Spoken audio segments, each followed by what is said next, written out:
Yep. Hello? Hello?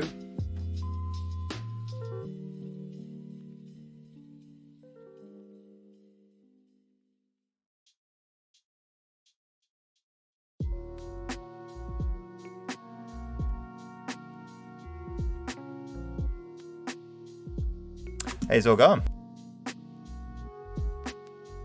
Yeah, not bad. Not bad. Pretty good. How are you? Yeah, good. Just got a full belly of pizza. That'll help your flame breath. Actually had peri-peri chicken tonight. That was really good. Nice.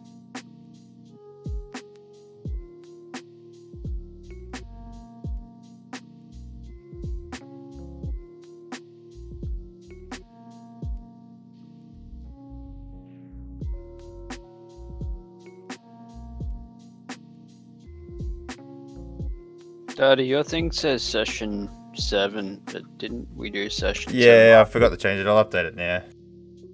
Slack. I know. I'm a really shit streamer. Hey, Darby, you don't use Strava, do you? Java? Yeah. Nah. Nah. Why is that? Because I wanted to add you and then outrun you.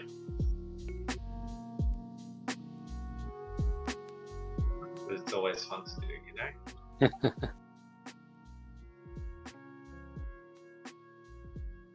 Well, I'm sorry.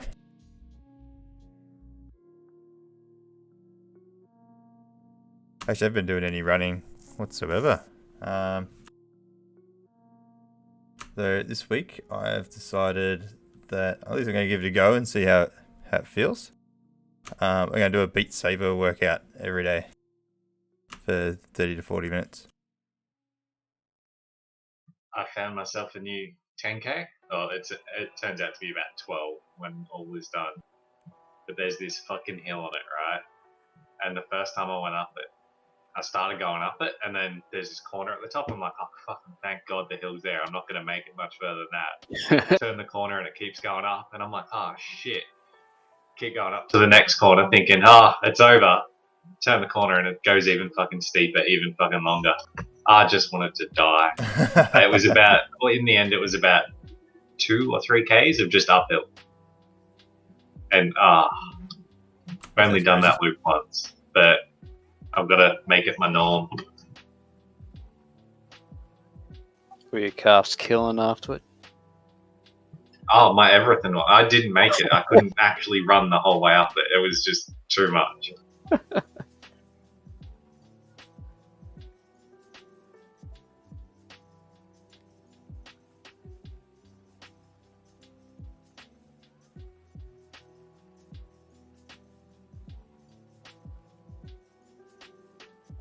I have 1 hit point.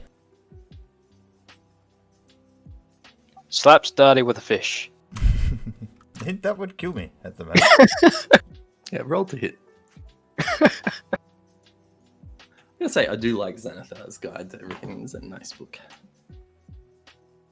Yeah, I've been going back to it and reading quite a fair bit. I do like a lot of the classes. That's why I've just been creating so many characters, just sort of seeing what I can build and how they work. I really like the idea of a healer warlock and a healer sorcerer. What? What? Have you not checked out the extra class trees? Have you even checked out the extra class trees for your druid? No, I just wanted a spell. Xanthus brings out a lot of the subclasses. Where can I read them? You can just go to the source book on D&D Beyond and read about them. Or you can just look at any of the... So if you go to I think it's rules and then click on the class, because you have Xanthus available to you, it should give you all the different subclasses down the bottom. And yeah, there's a healer sorcerer, which I thought was really cool because you get to use their spell empowerment stuff. So you can twin spell and you can quicken spell. I now know why I bought it. Because I wanted a monk with the Way of the Drunken Master. Yeah. That's literally it, remember? There was no reason other than that. Yeah, I should look at all the other ones. I've been looking at characters, and because they don't belong to a campaign and don't own the books, it's like, Yeah, I can't give you any feats. Can't give you any spells. Yeah. Can't give you anything. Ah! How can I Camera prep? keeps adjusting every time. So if I flick it between different windows, yeah, it's annoying.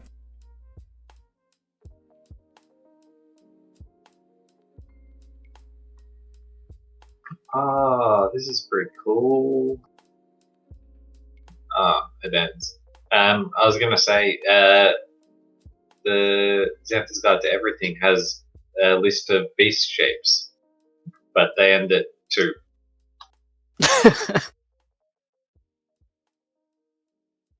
So that's no good. I went back and had a look at my monk and realized how badly I fucked up his stats. Like, Dex was good, but that was about it. Are you meant to go Dex and Constitution? Dex and Wisdom. Like, I put a lot into Dex and Strength and Constitution.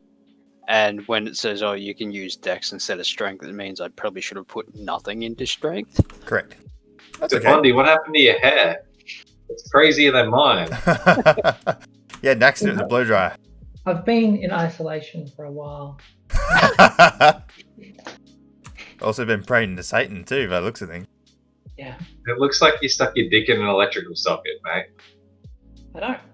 Felt good. 2 seconds, I'll be back in a sec. Wait, it felt good. I'll be right back, guys.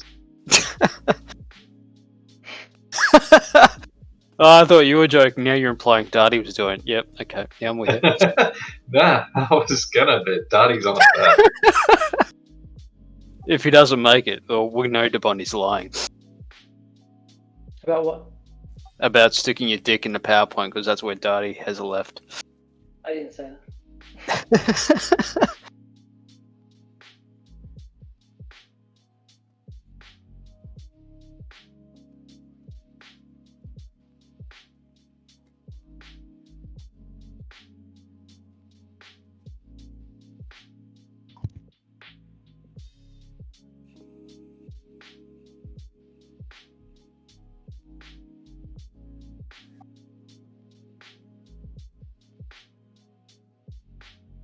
Realised I hadn't set up with all my dice and stuff.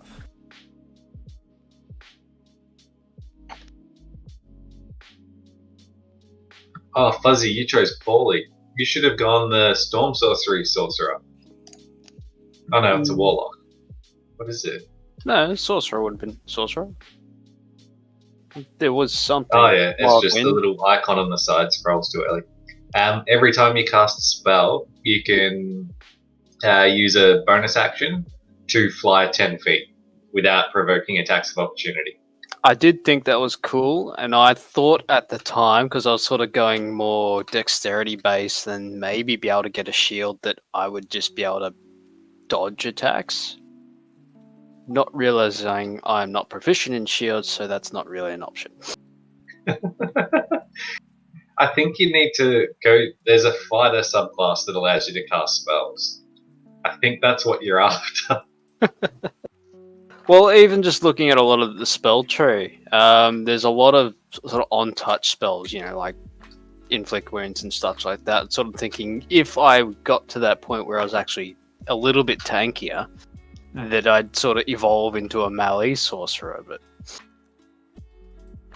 yeah, we'll see what comes available.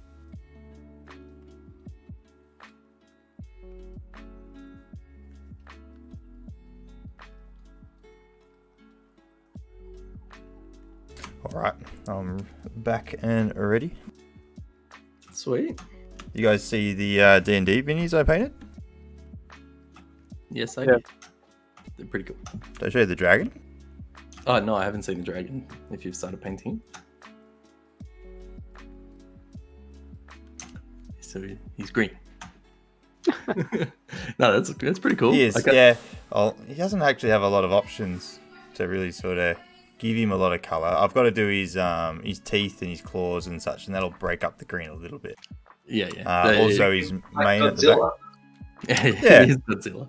So this is the green dragon from the Lost Mine of Fendelva. Spoilers. Is the, Make his little spines on the back go blue and he shoots electricity like Godzilla. I think it would look cool. Or in Is the the- webbing of his wings, sort of texture it like lightning.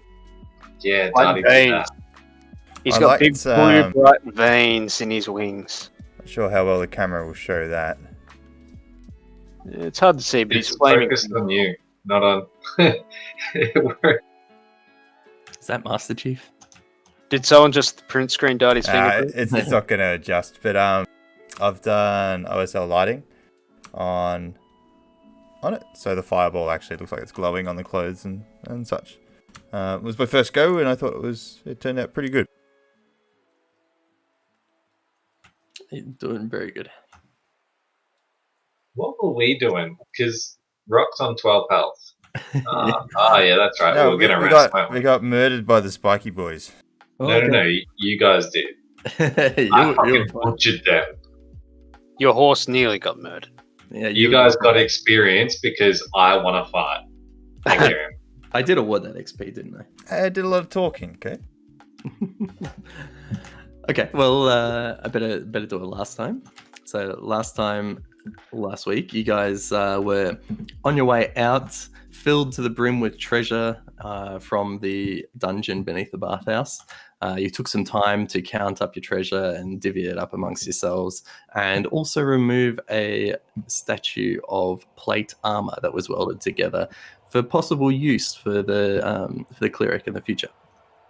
As you stow out of the bathhouse, you very much, to your surprise, heard murmurs coming from the bathhouse, and as you startled in more dramatically as a horse, you found the bathhouse to be full of Flaming Fist guard members, including the Captain Zodge, interrogating the workers who had reported dead bodies in their workplace. After some explanation back and forth and filling in Captain Zodge on what had occurred, he pointed you out towards a direction of some guard lodging nearby that held your reward. They continued on down to investigate your claims within the dungeon beneath the bathhouse and clean up afterwards. However, the victory was short-lived. As you exited the bathhouse, you were immediately ambushed by 5 cultists, or 5 cult members. They interrogated you regarding loot, regarding to treasure that belonged to the horde of their goddess, Tiamat.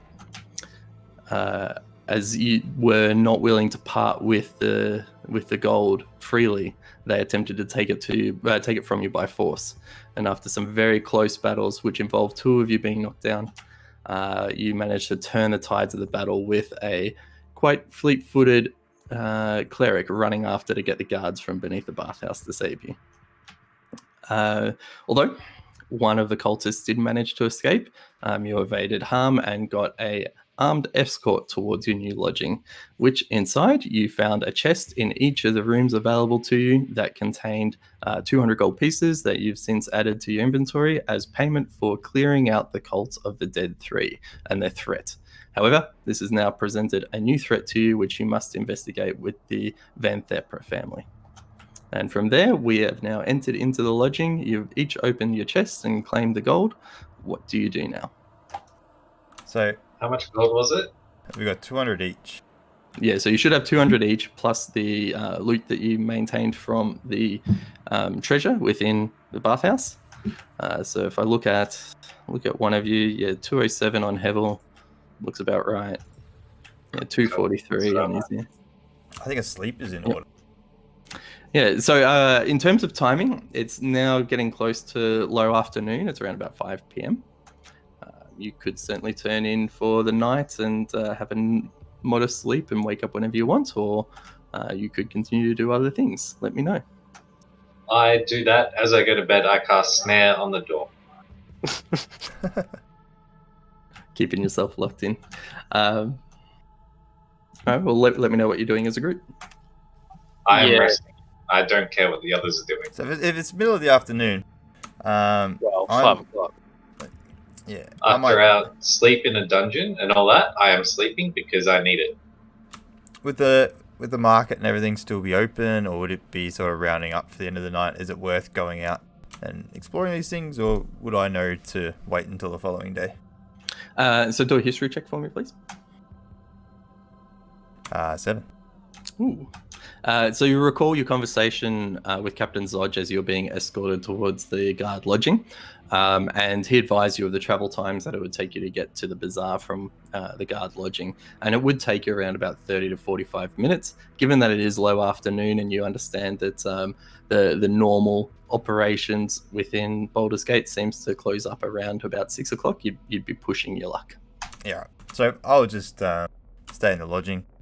Is there food and that here, or is it just a housing? You ate a magical berry. You're fine. Oh, yeah. But maybe I actually want to sit down and enjoy a cooked meal and a wine.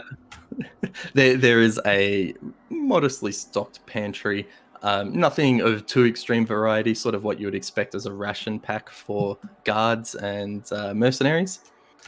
However, you do find that there is some stocks. You also recall that you did pick up some ration packs from the cultist storage area within the bathhouse, I believe. Yep. I would like to mingle with the locals, but I need a long rest. We'll just keep it for the next day. All right, I'll stay in. Can we long rest? Because technically we long rested in the morning. So that's I'll say yes, because you long rested around about 2 Okay. a.m. or so. That's when you started your long rest. Now, in terms of resting, I will get a rest order, or so a watch order from you guys, or you don't have to choose to have a watch order if you like. You could all sleep. But given the time, I'll say that you can stipulate a time that you sort of want to be rousing up. If you want to do, some casual rest and relaxation throughout the night, maybe regale and talk or stuff like that until you go off to bed at a certain time, it's entirely up to you guys. If you just want to start resting now and then get up in 8 hours time, which is 3 a.m, you're more than welcome to. I'd imagine I'd wait until the evening and then have a normal evening's rest and just sort of perusing over what I've taken. Have a look. I know I wanted to check out these beans. I'll probably nibble on one to see if it has any effects, or I'll start to examine those. And also this crown. I wouldn't mind perusing over that and seeing if I can work out what that is. Okay. I hear Thanesh say, "Let's go gamble with the guards." So I would like to do that, mingle a little bit before going to bed later.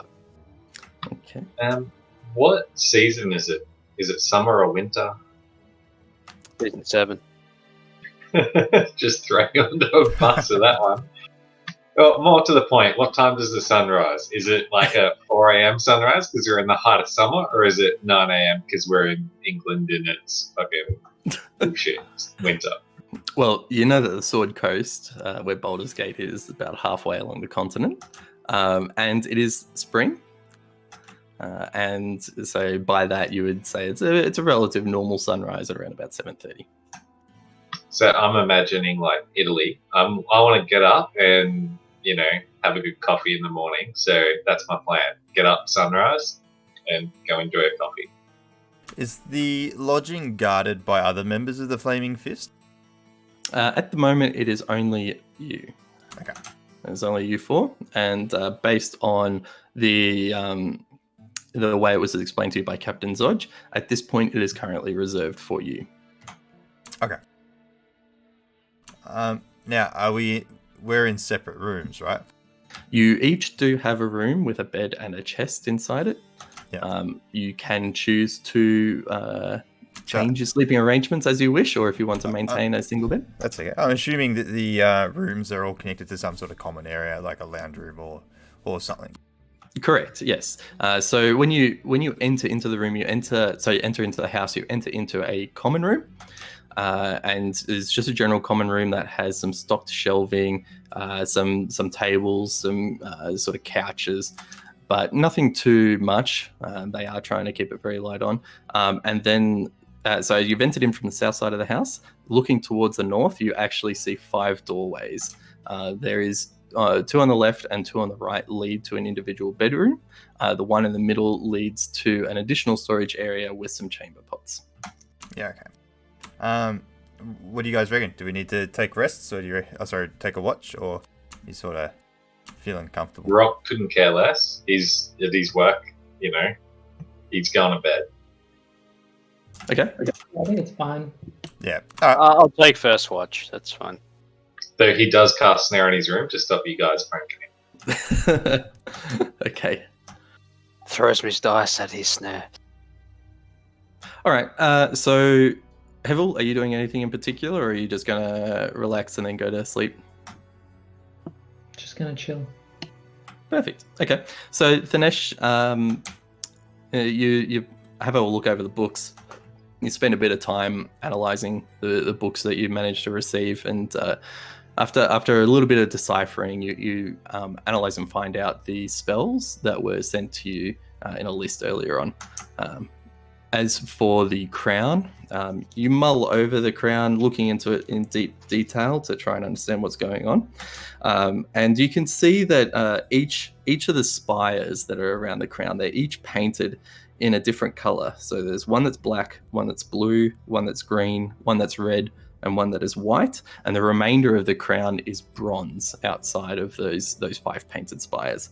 And based on the history that you were told from the cultists, the name Tiamat that was thrown out, and your Dragonborn lineage, you can determine that this is a quite a prominent crown that is used to symbolize a sort of following, or a bit of a nobility in terms of the following of Tiamat. Okay. Now, as for the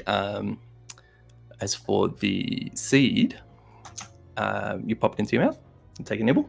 Can I get you to roll a survival check for me, please?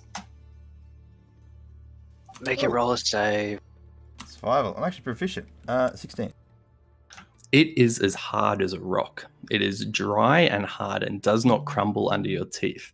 As you take a bite on it, you feel this strength behind it, and you think for a second that it's going to shatter your teeth as you crunch on it. It does not shatter your teeth. However, as you pull the seed back out, you see that you've left no marks on it. Sorry, on the bean, you've left no marks on it. Okay. So, does it look edible at all? Make a perception check for me, please. 15. Swallow it and find out. You could definitely swallow it, but you feel that it's like a stone. Yeah. So, but looking at it, it doesn't look like it would be, it looks like a rock, right? It doesn't look like it's appetizing, or, I'm trying to work out if it looks like something that I would consider eating, or just go, nah, that's not food. It looks like a kidney bean. So when you're looking at it, it looks like a kidney bean that you would see in real life. However, at first glance, you would think, this is a kidney bean. I can just chew on it. But because you've tried to chew on it and it is rock hard, you can tell that, no, this is not an edible object. Although if you wanted to, you could swallow it. All right. I'm gonna take some water from. I'm assuming there's water here in the lodging. Yep. You've got water skins. You've got water. Yeah. So I'm gonna add some water to it, and just a couple of drops, and see if it reacts in any way. If it doesn't react, I'll add quite a bit, and see if that changes its appearance or anything. Okay. You wait, and after about a minute or two, you see that the water really hasn't done anything to the bean. It doesn't look like it's absorbed much of the water. The water is still on the outside of it, but you feel as you rub on it that there's that it's still got the same hard texture underneath it. Okay. All right. I'll pop it in my mouth and eat it. Okay. You swallow it? Yep. Nothing happens. Okay. Wait 10 hours. Yeah. Diarrhea. How many beans was in that bag? There was 11. You are now down to 10. Okay. Eat more. Maybe they're drugs. There's a reason I put a snare on my door. Thanesh, the beanstalk monster, comes into your room. All right, so you've spent a bit of time, I'd say, just with the mulling over the books, the relaxing, the Rock already snoring away in his room. It's come to about 9:30, and the rest of you decide to head towards your rooms. Izzy, you've said that you would like to do a watch at some point. What time would you like to be doing a watch? Well, I can take first watch or whatever. I don't know. Okay, Rock has advised that he doesn't want to take a watch because he's dead tired. The other guys, are you looking to take a watch at some point? Thanesh is just going to bed. Okay. No, seems safe. Okay. All right. Izzy, I'll get you to roll a perception check for me, please. 10. So as the night rolls on, you hear people walking in the streets outside. You hear party goers that are ducking in and out of some taverns that are nearby, but nothing of interest. You hear no real threats. You just hear the general bustle of Baldur's Gate in the evening.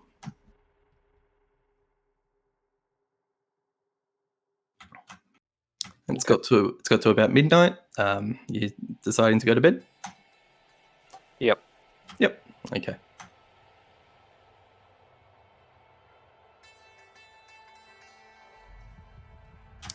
As the night progresses, a few of you just stirring in your sleep, hearing some of the sounds throughout the night, but nothing happens, and the night passes uneventful. So Yes, you can success.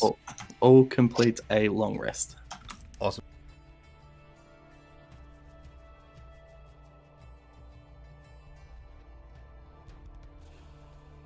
I decided to change my name. It's now Max HP.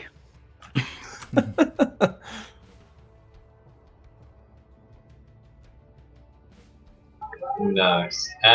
So Rock wants to get out early in the morning and go shopping because he's now flush with cash and he's never had cash before since he left his dwarven town. And being the youngest, he was never given things. Yep. Okay, your snare naturally worn off throughout the night, so you can safely exit your room. Oh, it lasts 8 hours. I cancelled that shit on the way out. No, you were sleeping. It's now about 8 o'clock in the morning. You've been sleeping for a good 13 hours. Do we get a well rested, bonus 100, percent XP for 12 hours? No, you take a thing of exhaustion for being over. God damn it! No, you guys are fine. Yeah, it's now around about 8. You can have some breakfast, get to about 8:30. Thanesh, can I get you to roll a survival check for me, please? That's right. You're cursed. 16. Okay. Shit, I'm cursed. What does that mean? You're not. Thanesh is. So Thanesh, you've woken up from your sleep actually quite spry. You're feeling much better about yourself. That sensation you had from being in the bathhouse has worn away from you. Oh, awesome. Rock, I'm afraid you are still feeling, even after such a long, deep sleep, the power that had overcome you after knocking over one of the statues is still taking hold. I would like to get breakfast, then go visit a witch doctor.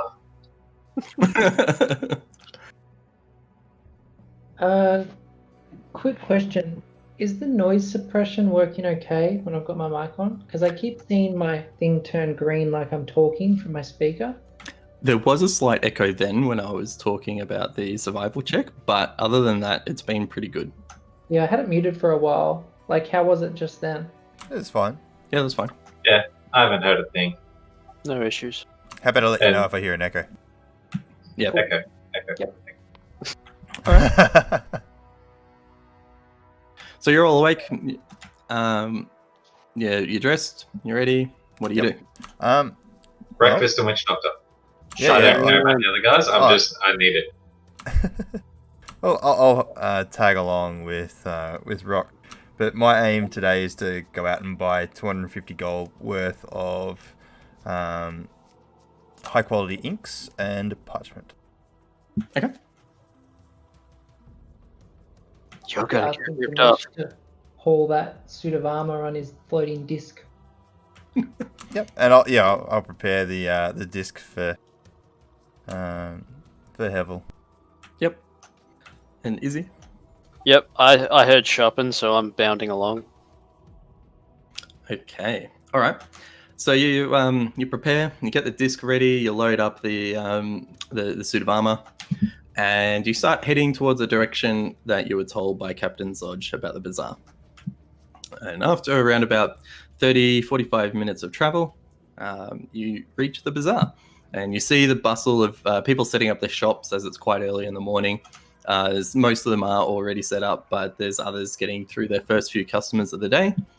And you start wading through the crowds, trying to see any shops that rouse out to you. And you've got people on either side of you trying to peddle their wares towards you. You've got one person who's got loads of silk and fabric woven around long wooden tubes, yelling out, trying to get you to buy some carpet and rugs. Well, you've got a potter on the opposite side lifting up some marvelous and quite intricate pieces of work, but nothing of interest to you. As you move along ahead, you see an opening to a rough-looking building that's got black smoke billowing out of it, and you see at the top what looks to be a sign with a blacksmith's hammer on it. Did we have breakfast? Yeah, that's all done. I'm still good from good berries. Yeah, may have distracted myself because I remembered I can switch my spells every time I rest.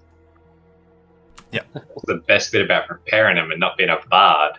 I don't have to lock myself in for a whole little. You should be a wizard. So we're all together, aren't we? Yes. All right. Well, guys, can we stop at the blacksmith? Yeah, that's right where we are. Oh, sorry. I thought that is exactly actually where we were. Yeah. So We are. I thought we were here with intent. So Hevel, lead the way. I'm just following You you. gentlemen. All right. Well, I walk into the blacksmith, and what do I see? Okay. As you walk in, you see a stout, gruff female dwarf, a little bit taller than Rock, banging away on a sword on the anvil and wiping the brow of her head away with the sweat. She's got very dirty, sort of mousy blonde hair tied up tightly behind her head as she's working away. I say hello. She's still banging away, hasn't noticed you. Hello. I say it louder. You hear the clank of the hammer go down as she finally puts it down and turns to you and says, "Oh, sorry, dear. I didn't quite hear you over there. It's quite loud in this environment, and I think I'm a bit deaf. Please, come in, come in. How can I help you?" I whispered to Hevel, you gotta shout. She's deaf. Thanks, Dinesh. So is the floating disc behind us? Yes. All right. Well, I kind of gesture towards the floating disc and I say, "Look, I'm looking to get some plate mail armor, and I've got some here, but I think it needs a bit of work to get it suitable for wearing. And I've also got these plate damaged gauntlets as well, and I show those, and I say, do you think you'd be able to use this at all in crafting a set of plate mail armor?" Oh, well, that's some mighty interesting plate you've got there. I can't say I've seen this one. Did you manage to pull it from a museum or something? Something like that, yeah. Yeah, it's an antique. Yeah, Oh. family heirloom. Sort of. And what the hell has happened to these gauntlets? They look like someone's let a grenade off in them or something. It's just exploded from the inside out. Let's just say they had a mind of their own. I've never heard of that happening to some plate gauntlets around here, but still, it feels like some good quality steel you've got there. That's great. Okay, this looks very nicely welded. It's going to take a bit to remove and shape, and might need to get a bit extra material to fix up these gauntlets. Hmm. Okay. And who is it to fit? Myself. Oh, this The looks- Dragonborn, he dies lots. Well, looking at the Dragonborn, we might have a struggle with a bit of the tail, so we'll skip that one. I don't have a tail. Don't you? Dragonborns don't have tails. Oh, I'm sorry. I've been led to believe that every Dragonborn has a tail. Little tricksters. Okay, well, if it's to go on you, sir, I can see it's a little bit big for you, but that's good because I might have to cut away with the welds. Okay. How much do you think that would cost? Oh, let me think. Well, to repair the gauntlets, it's going to take a little bit because they're quite blown up. To remove the welds will be nice and fast. However, I think we might be able to do this in about a 10-day. And it's going to cost you... Because most of the work's done, I think it's going to be around about 500 pieces of gold. 500. Okay. Well, that's more than I have on me at the moment, but I do have some things that I can sell. At the moment, I have 200. I've got some gems that can potentially be sold. Maybe you could point me to someone that might deal with gems and be able to recognize them and buy them from me. Oh yeah, of course. I've got no interest in the gems here myself. I can't use the blasted things. They always pop out of my makings whenever I try to put them in. So I just stick to the normal steel.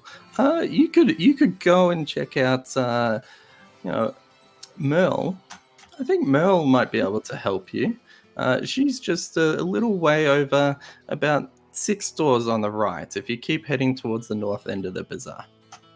Okay. Good. All right. Well, if I leave this stuff with you, 10 days, you said? Perhaps I could come back then. Oh yeah, of course, but I must say I require payment up front if you want me to start working.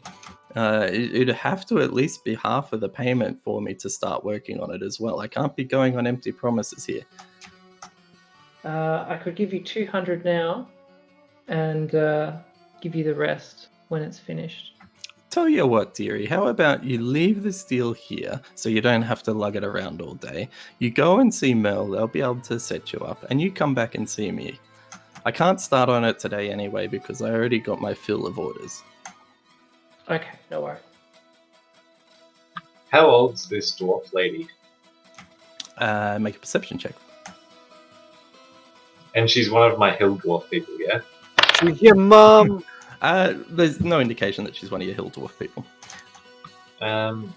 Perception. 9. You guesstimate. Hang on, I'm trying to remember how old dwarves get.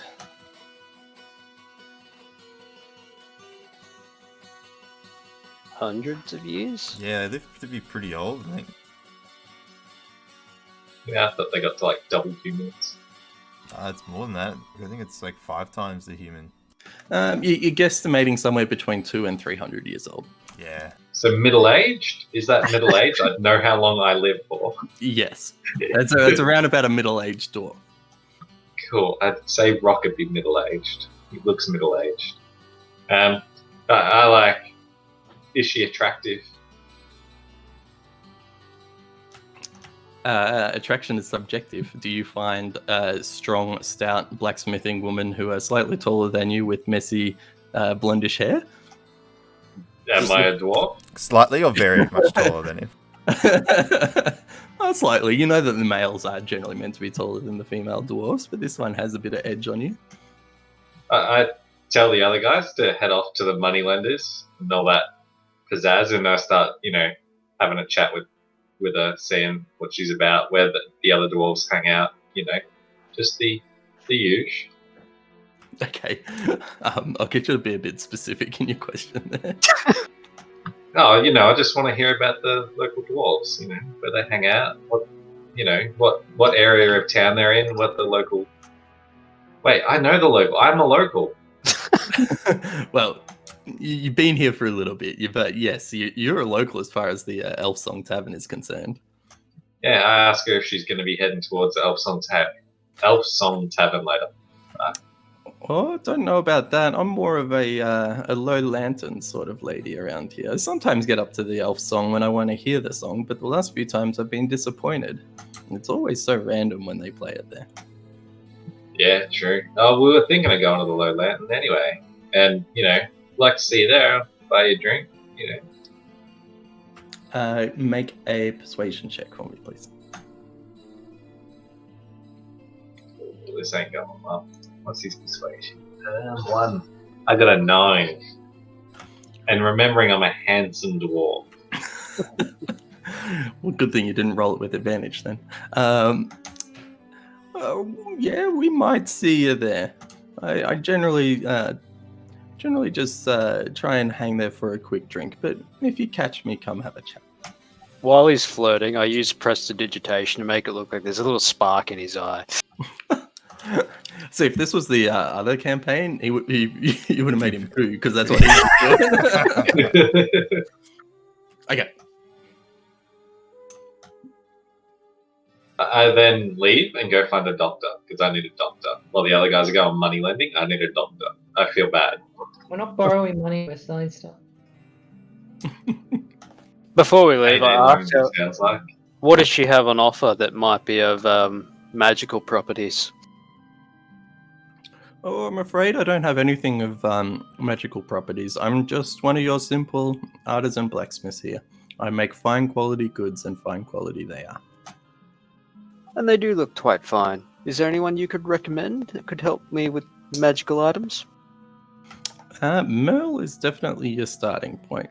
You have a chat with her, she'll point you wherever she can't work out for you. Thank you very much.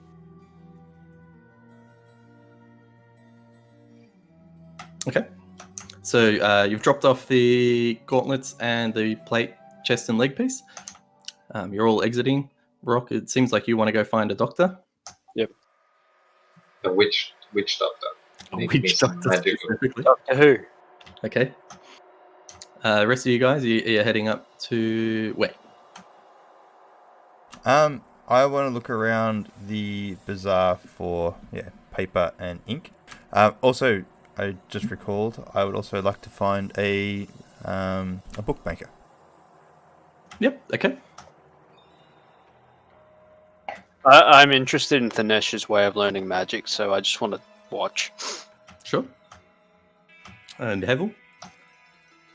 I'd be going to see Merle. Okay. Now, is the intent of you guys all sort of splitting up? It sounds like Izzy's going to be sticking close by with Thanesh, but are you all trying to split up, or are you trying to do it together?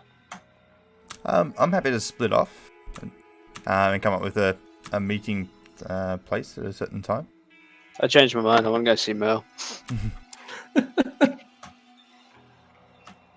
Okay. All right. Well, you all exit and you split off in each of your directions. Now, as Merle was given some clean directions, Hevel and Izzy, you guys find that place first before anyone else finds their location. You come to a door that's smaller than you would expect for a normal-sized person, but as you open the door, you find that you're able to duck down and get inside. And the room, once you get in, is regular size. As you enter, you see a halfling tinkering away while sitting at a table, looking directly at you. Hello. Oh, hello there, young friend. Come in, come in. My name is Merle. What is yours? I'm Hevel. Came here to see what you deal in.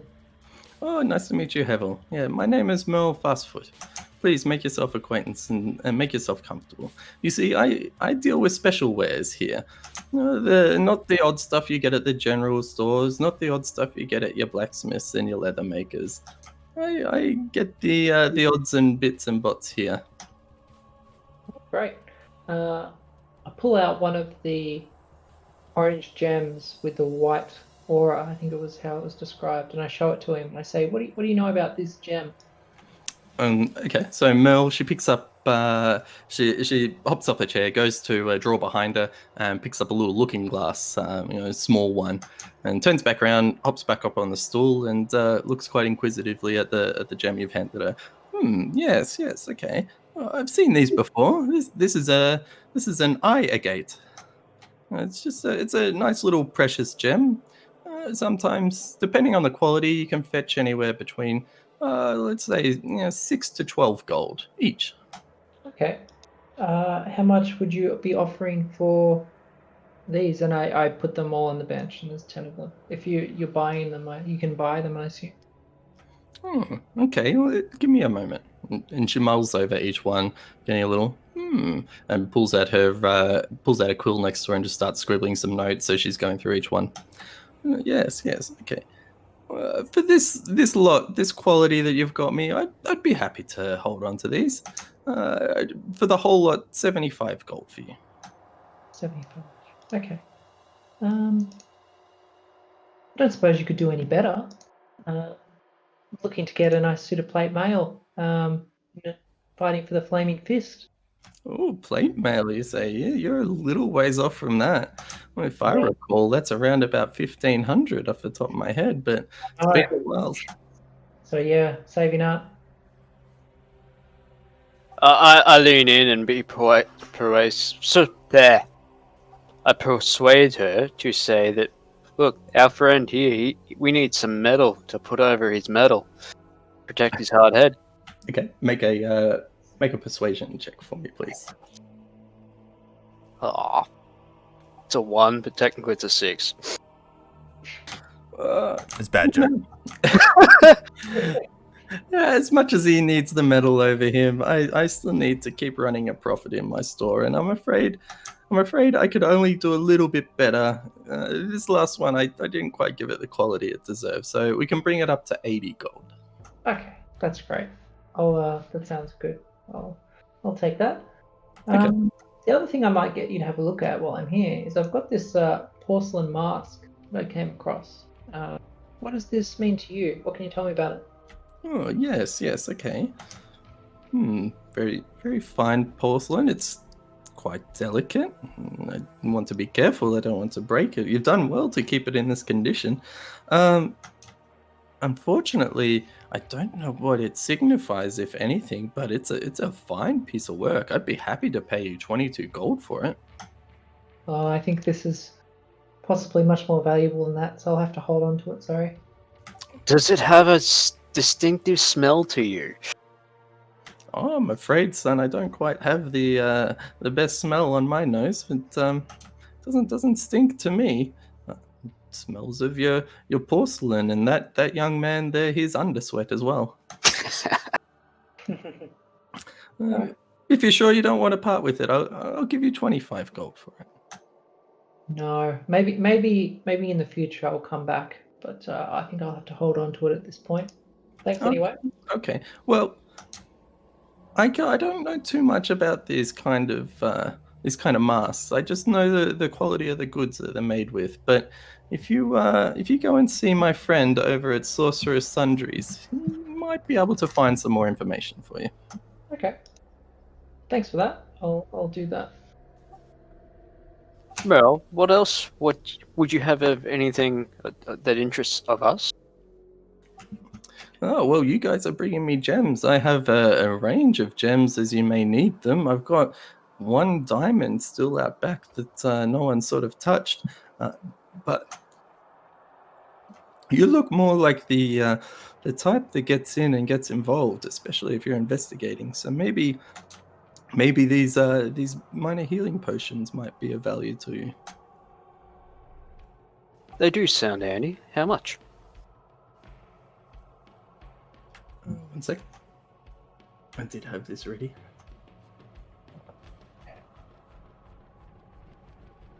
Bloody thing reset on me. Okay, well, I've come into quite a few of these lately, so I think I'll be able to help you if you want a bunch, but they're going to be around about 40 gold each if you want some. Ah, rip off. What do you mean a rip-off? It's, Don't mind him. He these doesn't know the normally name. go for 60 gold a piece. I'm trying to look after you, nice gentlemen.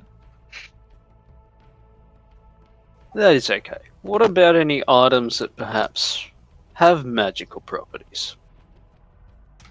Oh, you see, I don't like to hold on to my magical items that are given to me. You need to go see my friend over at Sorcerer's Sundries. He holds on to a lot of the things that I get. Whereabouts is Sorcerer's Sundries? Oh, if you just head out the north side of the bazaar and then head due east, and just the block before you hit the wall, you'll be able to see them. All right. Cool. Thanks for that. And then I'd be leaving. That's 45 minutes away.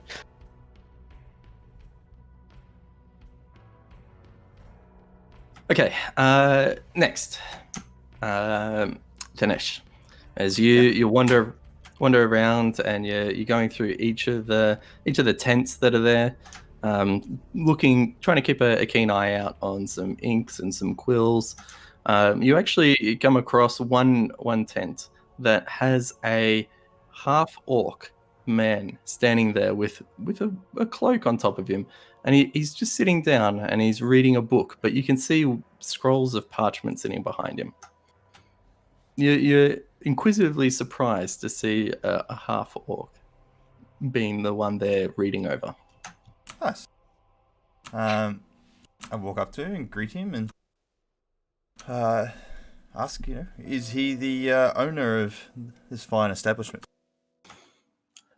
Hello, dragon. My name Hank. Oh. Yes, this my place. Oh, hello, Hank. I'm shopping for some parchment and some fine inks, and you look like you're the one to help me out. Would I be correct? Oh, you need bookbinder. Hank, best bookbinder in all bazaar. Oh, okay. I pull out a couple of the wizard books that I pilfered, particularly the one with the scaly black reptile hide on the cover. And I say, hey, and I'll pull out my own spellbook, which is just a bit of a rugged green tome. I say, hey, I'd like to have the scales that are similar to this black book put over my own book. However, I'd like them to be the color of gold. And then I pull out the other book that I've got with the skull on it. I said, could I have a dragonborn skull also etched into its cover? And I'd also like a leather strap with a lock. Hank can do this, but Hank is confused by your order. You want me to hold on to your book, or do you want a new book made with this? I would like you to recover my existing book. Okay. Recovering book will take 2 days. Can you wait 2 days for book? Yes. Okay. And for this book, it will be damaged if you want me to use this skull, or do you just want me fashion new skull for you? Fashion a new one. I'd like to keep these existing books intact. I just wanted to show you, or use these books to show you what I wanted. Okay. Okay, Hank can do that. It will take 2 days, and it will cost you 65 gold piece. No worries. Oh, can you also throw in a few extra pages? Yes, Hank can do that. How many pages you want? Good couple of dozen. Okay. Okay, you come see Hank in 2 days. It'll be 65 gold piece, plus extra page. Do you need ink? We have ink. No worries. I'll pick up the ink when I come back. Okay. Hank, take half payment now. No worries. So I'll pay that. Okay, so you pay him 32 gold? Yes. I like Hank. Hank, thank you for order. Yes, please come see me in 2 days. I will have your book prepared for you. No worries. Now, remind me, as Hank is now holding onto your book to make the modifications. Okay, so I keep these spells that I have prepared, but I am unable to change them or cast any rituals. Okay. All right. That's good to know. And your disc lasts 1 hour, so it's already. This could be long gone. I would have dismissed it upon delivering the plate mail anyway. Okay. So Hank has dismissed you. He's already looking over the book. Now you've only left your book. Have you left the one with the with the skull on it as well? Not unless he needs it. Okay. I was just more pointing those to reference. Upon walking out, I say, Hank, could I pay any more to expedite this order? Hank could get help, but still be overnight job. Okay. If you give me 25 more gold, make that 90 gold total. Hank have it ready for you tomorrow. I'll do that. Okay. Hank want full payment for fast delivery. Yeah, no worries. I'll do that. Which would be 48 more? Is that? If you gave 32, then Maybe 48. 58 more. 58, yeah. All right, done. Hank thanks you for your service. I will have this ready for you. Hank, like your cloak. Thank you. Look after the book, please. It's worth a lot more than the cover. Never you mind. Hank is best. Have a good day. I'll give him a nod and disappear. Didn't even ask for a receipt. Sorry. He's got like the most valuable possession a wizard could have, and you didn't get a receipt. It's okay. His store is made of paper. I can easily burn it down. There goes your receipt with the burned down store. Okay. All right. And now what do you do upon exiting Finish? Well, I presume we discussed a meeting point after doing the bits and pieces. If not, I would head towards the witch doctor. Okay. If that was the furthest point, I would head towards that. All right. Well, Rock, you start wandering around, and time passes. Your stomach's starting to grumble a little bit. More time passes, and you see the sun reaching about high point, so around midday. You find nothing in the bazaar that's of value, so you start wandering off, and you're getting a bit lost in a few of the back streets that you're not used to. However, after a little more wandering, and around about 12:30, you come across a quite stout 2-story building, and at the front you see a sign that just has a bit of a oak wand sketched into it, and some parchment sort of interlacing and crossing over it. You're standing up and you're looking at this door when you hear 2 sets of familiar footprints behind you. Izzy and Hevel starting to walk up to you from behind. Did you find your doctor? No. I cast Goodberry. And a numb one. Okay. I offer a Goodberry to the other guys if they want one. Can you make a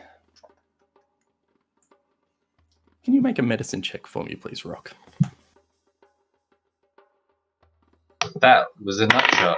And followed by the worst number you've ever seen, 3 + 4, 7.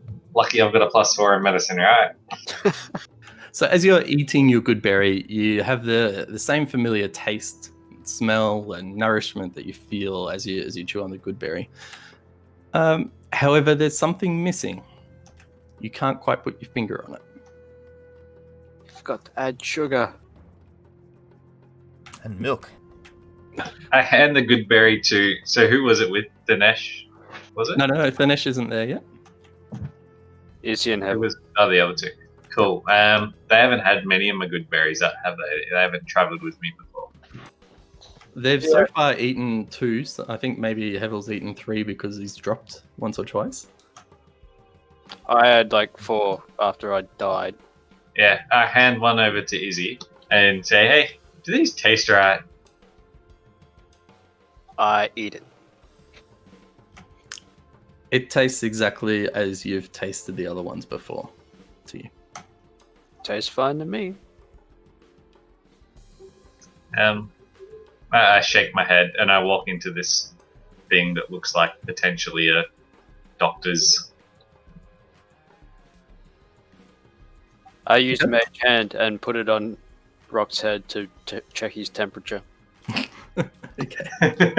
You Knowing that I will get no feedback whatsoever. It's pretty cute looking. By the way, have you looked into the spell Bixby's Hand? Sort of a side side comment, because you're trying to do a lot of things with this hand, and if you look at Bixby's Hand, that's like maybe a spell you could aim for in the future.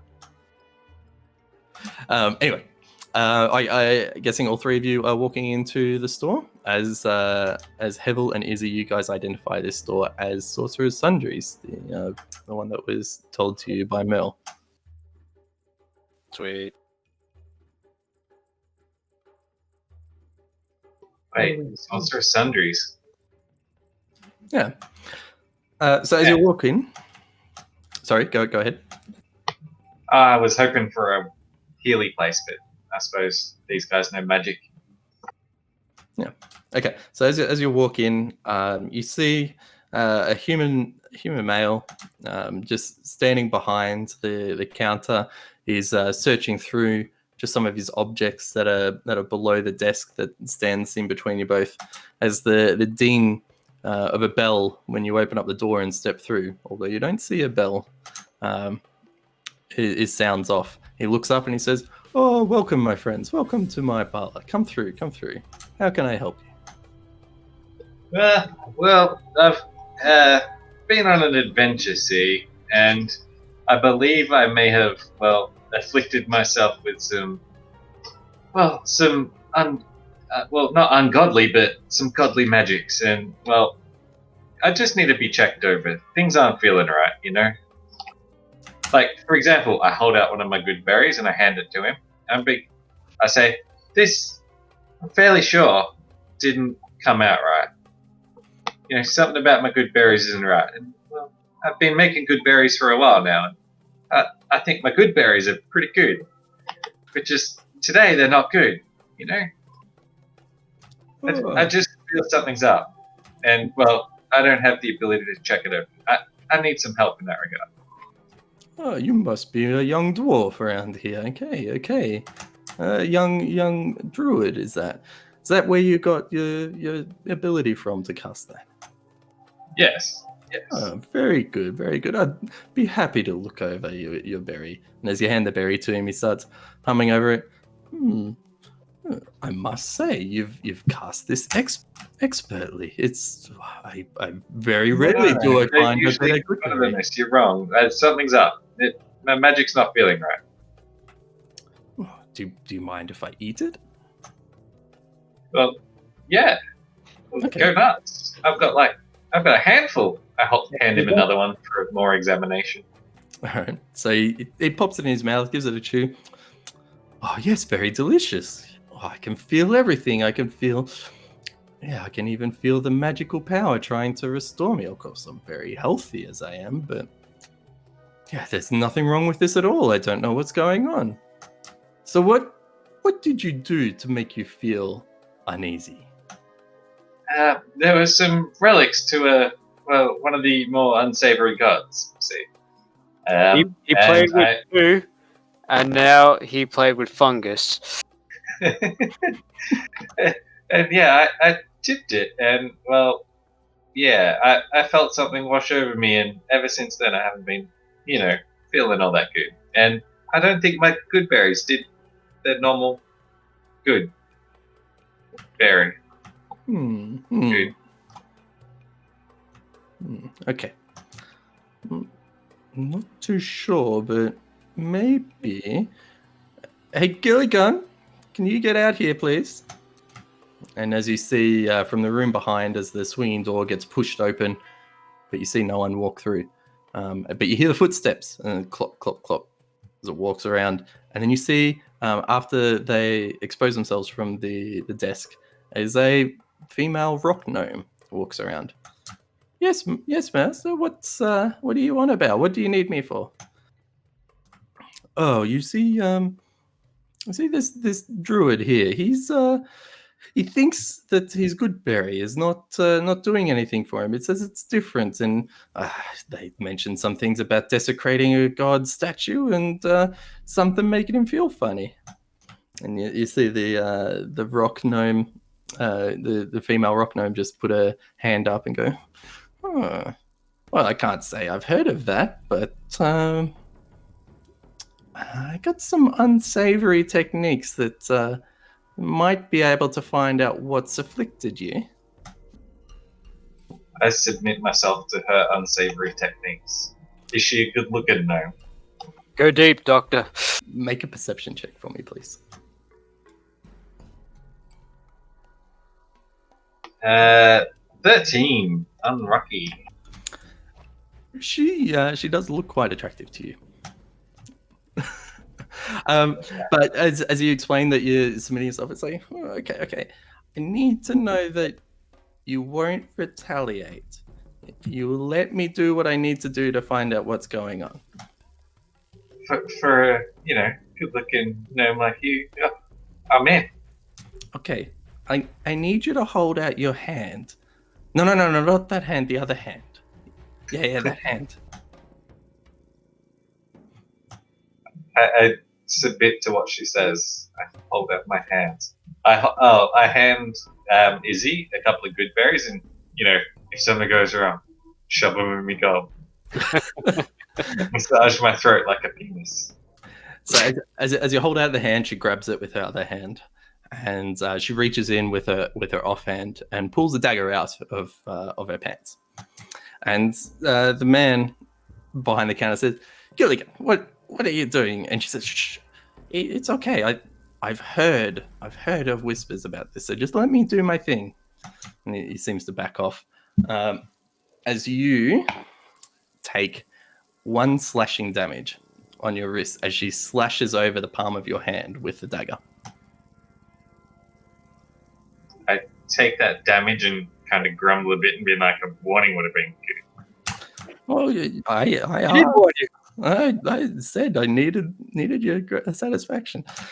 Okay, Yeah, now not from the pants and then my wrists and fuck. Now, can you eat a good berry for me, please? I I hand him eat back one a of his. gooseberry. Oh yeah, I'm gonna get them back. I eat one of the ones he hands me. I'm churning my good berries, guys. Down to 5. Okay, as you chomp away, you still taste the same delicious good berry, the same juiciness, but when it settles into you, you do not gain the hit point back. As you're chewing away, Gilligan's looking at your hand and noticing that the wound does not close over. Oh, yes. Okay, it is what I thought. I think you've been cursed, and I don't think magic will help you a little bit. Or a lot of bit. I'm not sure the extent, but yeah, this is bleeding, sir. I wrap up my wrist in some fabric that I assume is around somewhere. The man behind the counter sees you looking around and throws look to be a relatively clean linen rag as you wrap your hand up with that. I go, well, you seem to know a bit about this, but any idea how to cure it? That kind of my line of work. I need to be able to, eat a shit ton of good berries. That's how I've made it so far.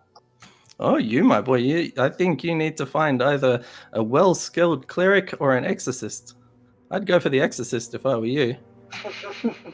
Do you know where to find one? This town has everything. Yeah, you'd be able to go to one of their chapels. Let me go out back and have a quick look for you. I'll find one that'll suit your needs.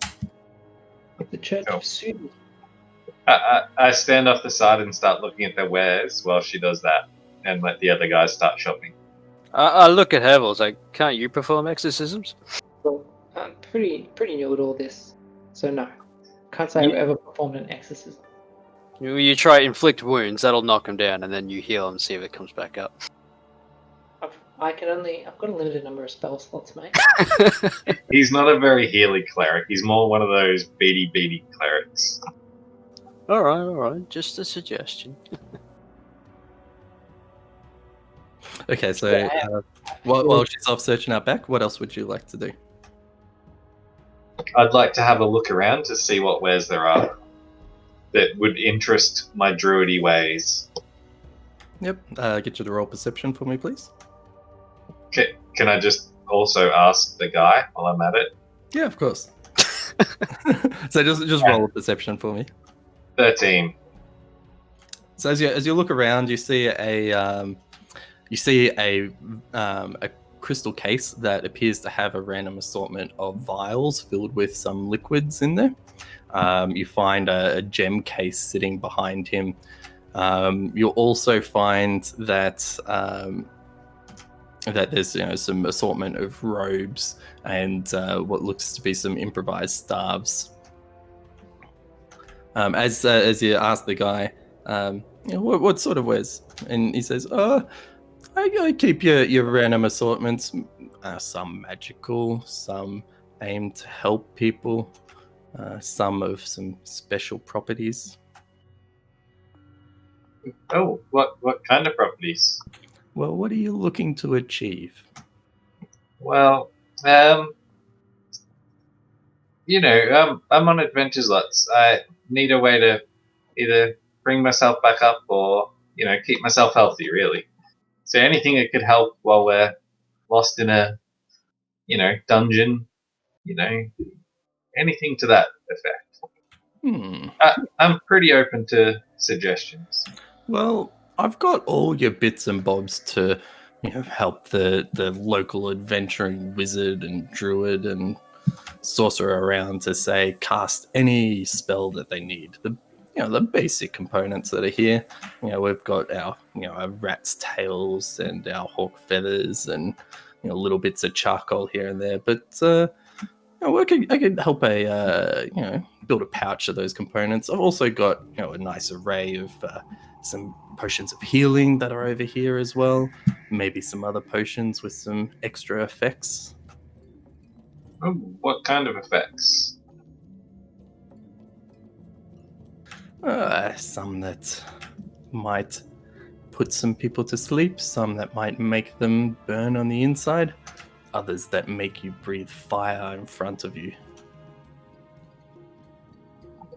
How did the effects go when, say I was a horse and I were to drink one of these potions? What would happen? Well, first I would sign you up to the local circus because I've never seen a horse being able to give themselves a vial. Oh, how much would you pay to see something like that? Oh. Because I know a man. Well, I know a horse, more to the point. You make me laugh. The circus here is only about 5 gold for entry, but to see that, I'd pay double. I take him by the hand, bring one of your potions, and walk him out the front. Are you serious, sir? Well, yeah. I'm a fucking druid, man. Okay, all right. This I want to see. Bring whatever you got. The craziest shit you got. Let's have a go. 10 gold. I'm in. Okay. All right, let's do this. I transform into a warhorse. All right. Thinesh, as you're walking up the street, you see a familiar figure and exit a building and transform into a huge warhorse. You identify that as Rock, and you think, what is he up to? I'll continue just walking up to the entrance. All right. So you are now a horse. The man is looking at you, and he's like, okay, you're a horse. How are you going to drink this potion now? I, reach over to him, get it in my little chompers, and crush the vial and drink it. Okay. You feel the power of fire swell up in your mouth. I horse sneeze everywhere. Okay. Alright. You're not even going to say nay while your nose is burning? Nay.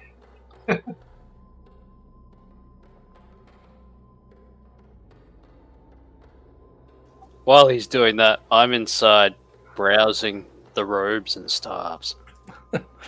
So as you give a mighty sneeze, this cone of flame just erupts from this horse's snout and mouth as it blows out in front of you. The man jumps back surprised and then sees that the 2 signposts that are on either side of the road next to you have started to catch a flame. You see him jump up and down, giggling with glee. Oh my, yes, that was the best. That was absolutely the best.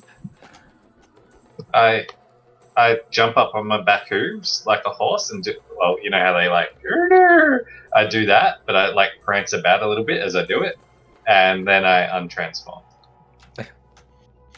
Make a performance check for me, please. Oh, that's poor. What's my performance? 1, 3.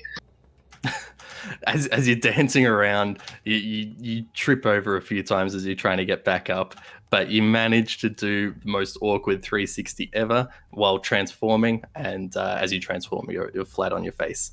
However, you roll over with a big smile and say, as he looks at you and he's like, I should never doubt a dwarf. Let's come back inside. I got that money for you. Nice. So he leads you back in. Thanesh, what would you like to do as you see them enter back into the building? Yeah, I'll just follow. Okay.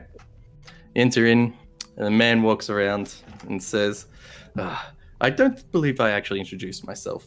My name is Rivelin. Like the medicine. Rivelin Blackhand. And this is my store. And that was one of the most entertaining things I've seen for this this week gone. So here you are. Here is a 10 gold discount on any item that you wish to buy here. You got robbed. He's giving you a discount instead of the 10 up front. You consumed one of my fire-breathing potions. I think that's a fair deal. You can have a discount on anything you would buy. Very good. You're muted, Apples.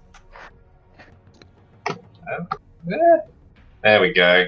I remember that I may have lit the building on fire, and I just checked to see that it's not burning down. Quickly, I go 1 sec and scoot out. Okay. As you go outside, you see that the 2 lampposts, or 2 signposts rather, they're not attached to any building. They're sort of like guiding paths that are on either side of the road. They're still on fire, but at the moment they are not posing a threat to any of the buildings. Am I capable of patting them down? You can't reach. Yeah, make a perception check for me, please. I am rolling woefully. 6. You think to yourself, might be able to remove my shirt and use that as a bit of a blanket to try and wave down the flames? I go, nope, this is beyond me. I go inside and go, hey, maybe one of you humans should go in. Put those signposts out there. Yeah. Rivelin holds his hand up to you. Don't worry about it. I do it at least twice a week here. It'll be fine. I'll fix it up afterwards. Have you got anything that can help me in my transformative abilities? I'm afraid for druids, not really. We don't get too many of the druid kind through here, at least not to my store. We're more leading towards your fellow wizard. But I can get you some components to help cast your spells. If you've got anything that needs an extreme, I might have that component for you. Yeah, give me a bit to think that over. Help the other guys. I'll see if I need anything. Riverlet, it's nice to see you smiling. Thank you. What would you have that could potentially help either spell damage output or perhaps survivability? Ooh, I don't have too much of that on me at the moment, but give me a second. And as you're talking over it, you see that Gilligan has stepped back out. And she's like, "Oh, so you're wondering about those about that priest / exorcist? I find that a lot of them are actually in the upper city. If you don't mind traveling that far, but there's a humble shrine to Ilmater here in the lower city. You might be able to find a priest there that can help you." I thank her and give her a tip of a few gold and a good berry. You better eat that today. Okay, remove 2 gold from your inventory as she jumps up and down and is like, if only I got paid this much for stabbing people more often. I think while I'm here, I'll pull out that mask as well and show that to ask if they know anything about it. Did you want to ask if your curse actually has a specific name, Apples? They didn't know what it was, I think. They were just realizing it was a curse of sorts, so there's a priest or some shit, I think. So they've only been able to identify that it doesn't look like you're able to be healed by magic sources, as your good berry is a magic source of healing. Okay, back to Izzy. So you're asking around, and it's like, I don't have too much for your protection, but you look like a man who wants to blow some stuff up. How about I have this neat little wand here for you? You'll find it's a wand of magic missile. Ooh, interesting. Yeah, if you want this wand of magic missile, it'll cost you around about 350 gold pieces. Ooh. A little too rich for my blood. That's okay. That's okay. As he's saying this, Hevel pulls out this porcelain mask, and Riverlyn looks to it and says, "That's an odd piece. Where did you manage to get that from?" Well, we lifted it from some cultists that were worshipping some bad gods. And then there were some people who worshipped Tiamat after it. Bad gods. Bad is a matter of perspective, don't you think? But I agree. That's my perspective. regardless, it's a fine piece. Definitely a trophy mask, I would imagine, for the followers of Tiamat. I've seen these carvings before, and I've seen the shape. It looks like Tiamat. And he points at Euthanesh and says, "How did you not know this? Aren't you a stout follower, you young dragonborn?" You're muted. Sorry. No. Still muted. Speak, Thanesh. Hey. Hold on. Push your button. No, he is Do muted. it. It's And you're coming muted through. in Discord, like you got the mute Yeah. symbol. What have you done? Who cuts He's arms? potatoing. Is that better? He's Yeah. Yeah, I had to minimize the full screen. For some reason, it wasn't doing it. I said that no, I do not worship Tiamat. Okay. Well, regardless, this is still just a fine piece. I think I'd pay you 25 gold if you wanted that off your hands. Seemed like it was very valuable to the people that were after it. I feel like there might be value beyond monetary means.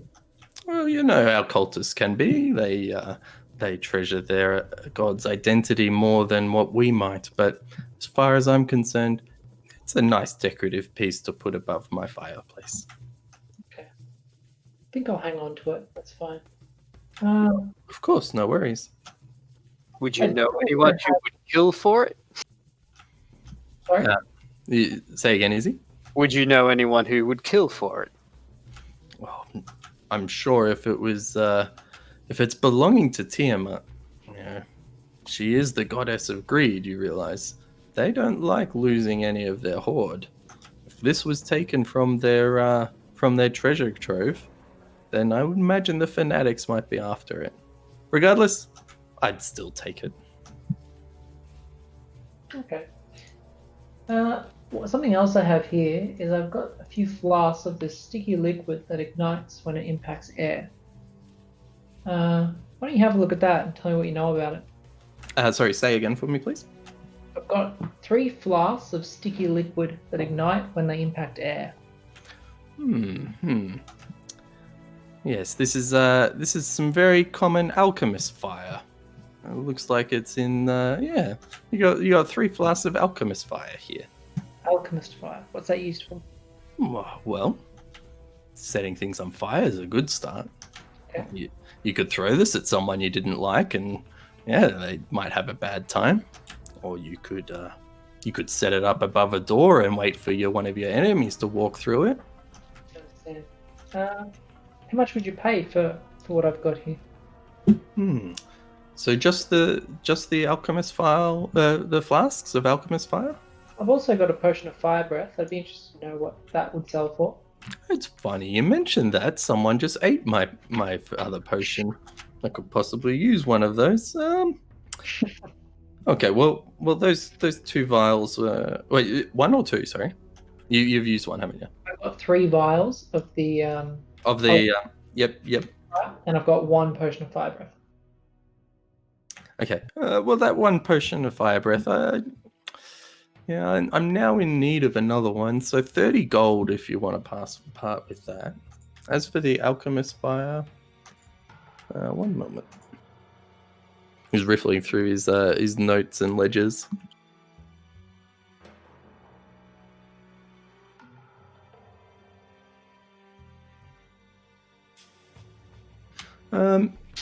Yeah, each of those alchemist fire, if you want to part with them, 45 gold each. Okay, I'll do that. Yeah, so I'll give you those 3 plus the potion of fire breath. So that was 45 each, did you say? And then 30 for the fire breath. Yes. 135. Yep. So you hand over the goods, and as the man counts out, he hands back 165 gold pieces. Great.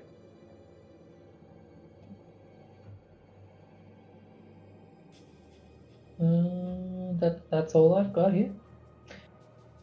Okay. I say, you seem to be reasonably knowledgeable on your items of Tiamat. How about this? And I pull out my skull chain from Baal Flail that we got from some of the cultists. You mean the skull-headed flail? Yeah, that one. As you produce it, the man looks over quizzically and he's like, "Why are you holding on to weapons of those followers?" We took it from them. They were causing havoc. Yeah, well, that's generally what those gods lead to. A lot of havoc. As he looks over at the skull and says, "I'm afraid there's nothing magical about this that I can tell. It looks to be just a flail. Nevertheless, I could give you a few pieces for it if you want." Sure, why not? What would you offer? Well, I don't get too much demand for flails around here, but I could pass for 5 gold each. Yeah, okay. And you just got the 1, yeah?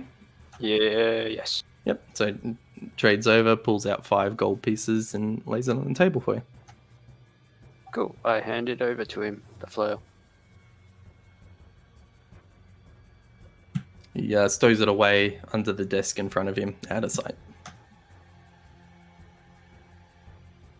And he points over at to Thanesh and says, "And you, my dragonborn friend, what brought you to my shop? What are you after?" Hey, I was looking for these 3. I'm good. I just sort of nod and stand back. Okay, no worries then. Well, Actually, change my mind. I'm gonna sell them. okay. So you produce the mask again. He said, how good of you to come around. Yes, here you go. And hands you 25 gold pieces for the mask. Actually, I thought, and I pull out the bag of beans. I'd say, Do you recognize these at all? As he goes over them, and one sec.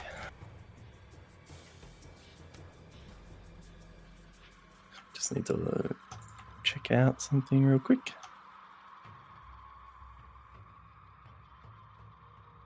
You see him as he looks at the bag, and he mulls over it and pulls out a pearl and an owl feather and holds it in his hand, and he starts muttering. And you see that he's closed his eyes while he's muttering and holding the bag in one hand and the two objects in the other.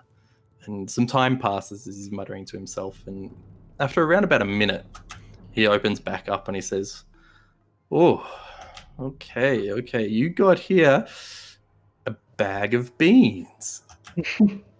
I know this. Yeah, but these are different beans.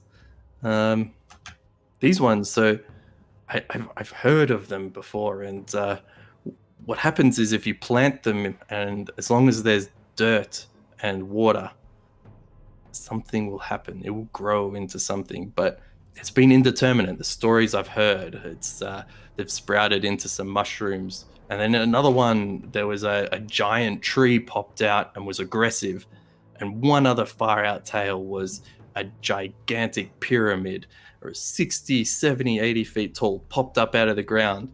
I gotta hand it to the guy. I was drunk at the pub when he told me, but I'm pretty sure that was what he said, a giant pyramid. Anyway, I would just avoid eating them. Otherwise, your poo is probably going to be volatile for a little bit.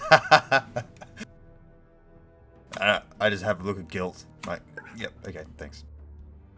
Would you happen to have dirt and water for sale?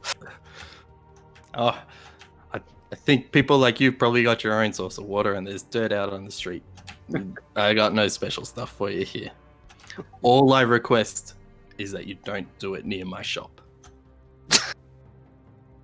Oh, and one last thing, my young Dragonborn friend. If you were to throw those beans at someone, or if they were to be moved in any way other than someone's hand, they might get a little explosive. Huh, okay. I go up to him and shake him a little bit to see if his gut rumbles. There's no rumbling. Damn it.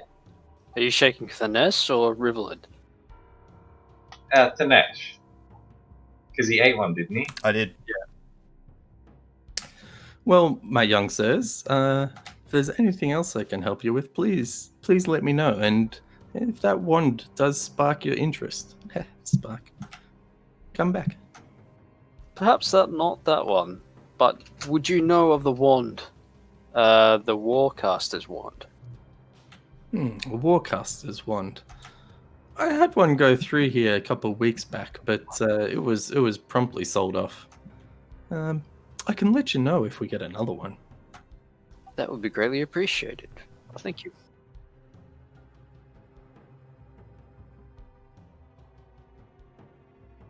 Okay. Well, young sirs, if that's all I can do for you today, please come again anytime. We'd be more than happy to see your faces once more, especially you, horseman. I give him the old, yeah, I'll see you later with my discount look. And walk out the door and tell the guys I'm going up to the upper city and I'm going to go see me a nurse. So the just as a reminder, the one that Gilligan told you about was in the lower city. You can try and find a shrine in the upper city, but the one that they specifically told you about is in the lower city. Would Didn't I they say know? the ones in the upper city were better? They certainly are. Yep. I would like to go to them. Would I know where a church of Sunni would be? Is that the god that you follow? Yeah. I'll say yes. What? Sorry, Sunni? Did you say? Yeah. Sune.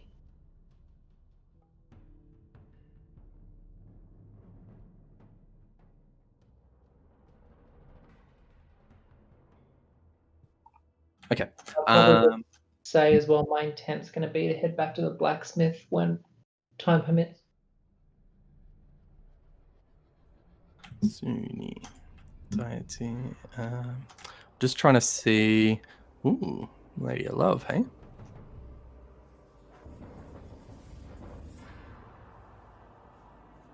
Okay.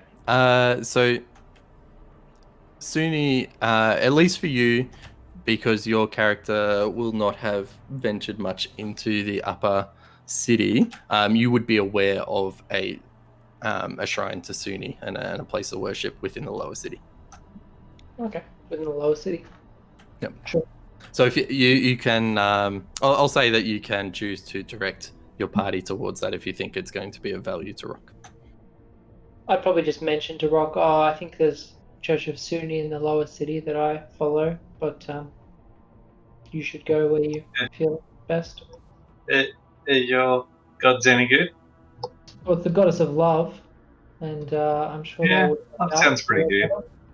Sounds like the exact opposite of what we're dealing with, so probably what I need, you know? Yeah, they'd probably help you out. I'm sure. Alright, I asked for a tour of your lovely church. All right. Well, I'd probably ask the guys in the shop wherein since we're there, do they happen to know the exact location of the Church of Sunni? Hey, Gilligan, can you get back out here, please? You hear the trundle come out, and she says, "Yes, yes, sir. What can I help you with?" Sunni, have you heard of that god? And she says, "Oh yes, yes, yes. Of course, everyone knows Sunni. She's the hot one.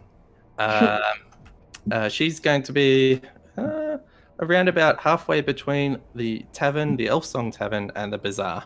You'll find her on the coast side, on the western side."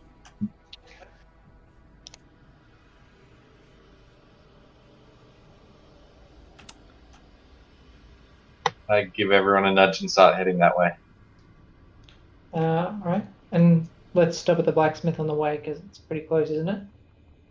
Yep, you'd be able to walk back to the bazaar, stop at the blacksmith, and then head towards the coastline. Sweet. All right. Okay. As you exit, you see the two pillars that were on fire. They're smoking away, as there seems to be some good Samaritans that have stepped out with some buckets and doused the fire that was on them. They ask you quizzically, "Have you guys seen a fire-breathing horse around here? Apparently they're setting this place on fire." What are you talking about? Fire-breathing horse? You're insane. Do you need help?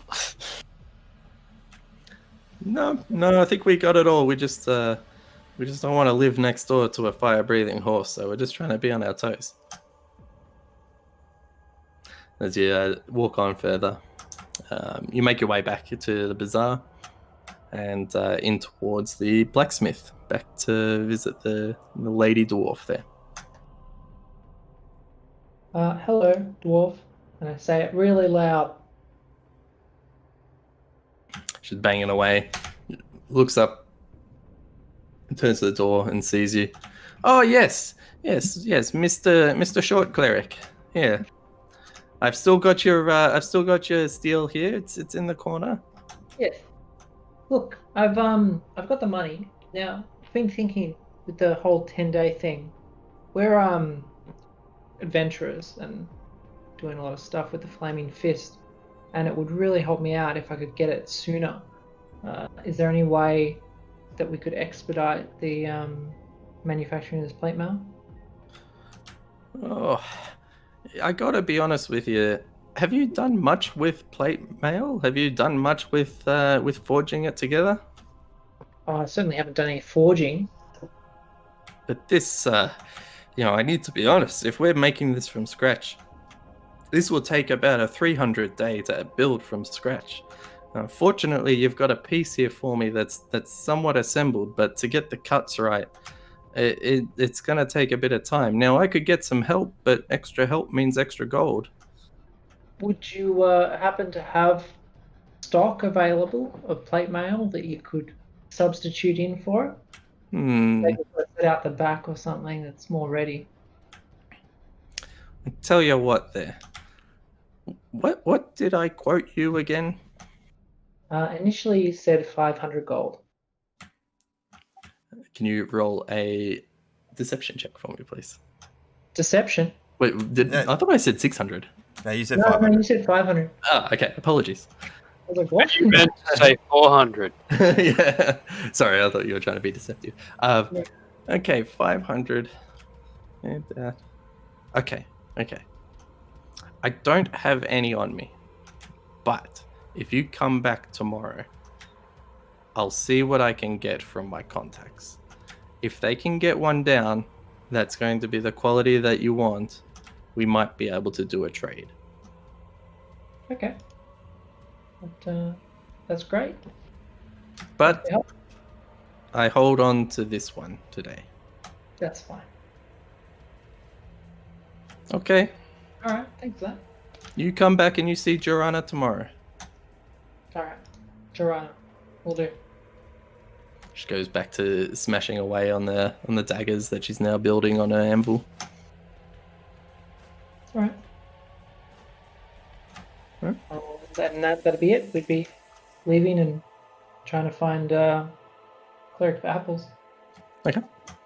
Right. Before we do, I just ask her. I show the scimitar we picked up from one of the fights and say, "Is this of any value to you?" As you try to get her attention, she's banging away quite loudly and doesn't quite notice you until you get the scimitar close enough that it pops under her eyesight, and she turns around and says, "Oh, that's a fine piece of work right there. What are you trying to do with it?" I have no need for this because it's a stabby, and I don't need to stabby. Ah, well, the patterns on it is quite nice, and the special design. I might be able to sell that off to someone else. How about 20 gold for that? The pattern's a lot of work put into it. Value higher than 20. Yeah, but not too many people are buying scimitars around here. These ones are normally just for show on someone's wall. 22 gold. That's all I will do. I shall take your 22. Okay. So she trades away the scimitar for 22 gold. Go. All right, thank you, gentlemen. I will see you tomorrow. All right. See ya. Okay, as you guys leave and you start heading southwards towards the western coast, about a block away, as you rear around the corner, you see an open shrine and an open area of prayer. And as you get around Hevel, you notice the shrine to Suni. Great. Do I see any other clerics about? Yep. As you approach, I'll get you to make a perception check for me, please, with advantage. Well, 20, not natural. Okay. And the advantage is because it's your religion. You know what you're looking for, kind of. And you see in front of the altar that's out in the open, you see 5 cloaked figures, and the one in the center that's deep in prayer looks to be a paladin. You can't quite see from behind exactly what's going on, but you can tell by the cloaks that he's wearing signifies somewhat of importance in that religion. Great. I'd probably go on over and try and get their attention without disturbing them, like I'm patiently waiting for them. Okay. Stand in a place that's obvious to be seen. The rest of you guys? I follow kind of behind, minding my own Casually. business. I did the same. Yeah, me too. Sort of don't know what to expect here. Get stabbed again. So you see the 5 people that are cloaked over, just praying and chanting quietly to themselves at the altar. You stand off sort of towards their left. You know they can't see you at the moment because the cloak is covering up all of their head. However, after around about 5 minutes of solitude and quiet praying, they raise up and stand up. The one in the middle lowers his hood and turns to face you. You can tell that it is an elf. I'll say, hello. I'm a fellow cleric of Sunni, and me and my friends, we've been adventuring, and one of my friends have come under a curse, and I came here looking for some help. Hello, my child. My name is Avernus, and we welcome all of Sunni's children here. It's so glad to see another fellow worshipper here. I am a paladin of this following, and we are aiming to bring more beauty into this world as each day passes. And that's why we're here in the lower city as well. We feel this place needs more of our beauty more than the upper. So, you say one of you is inflicted. Can you point him out to me? And I gesture to Rock, who's, I think, standing near me. I also use Mage Hand above Rock doing this. I step forward and like, well, so you see, I may have, well, Like, been playing. Don't spin. Help him, Oh. help him quick, he's hurting words. So, I don't want to know how you got it. But what I care about is, what is it doing to you? What is it making you feel? Well, I feel nothing when it comes to my marvelous healing magics. They have no effect on me. Okay. As he holds out his hands to touch you, and you feel, the rest of you feel this radiating energy come off of his finger as it's made contact with rock. However, you hold out your hand, and you see that the wound is not closing over. Ilanis turns to you and says, "Oh, you are quite right there, my child. You are not being healed by any magic." Okay. Oh, I thought it was just my magic. Good to know it's everyone's. I tell you what, my child, we do have our own troubles here, but I'd be more than happy to help. All we ask for is a donation. If you can donate to Sunni, we will help. Oh, I'd happily donate. I can donate my time, my skills. I can help our local people. I can hand over some gold. I don't know. What are you after? I literally donate a dagger. As he sees you pull out the dagger, he says, "No, we don't need any of that here. We're already protected under Sunni's guidance. But we do need some help with spreading the beauty, and the best way to do that is with some gold." I pull out 2 daggers.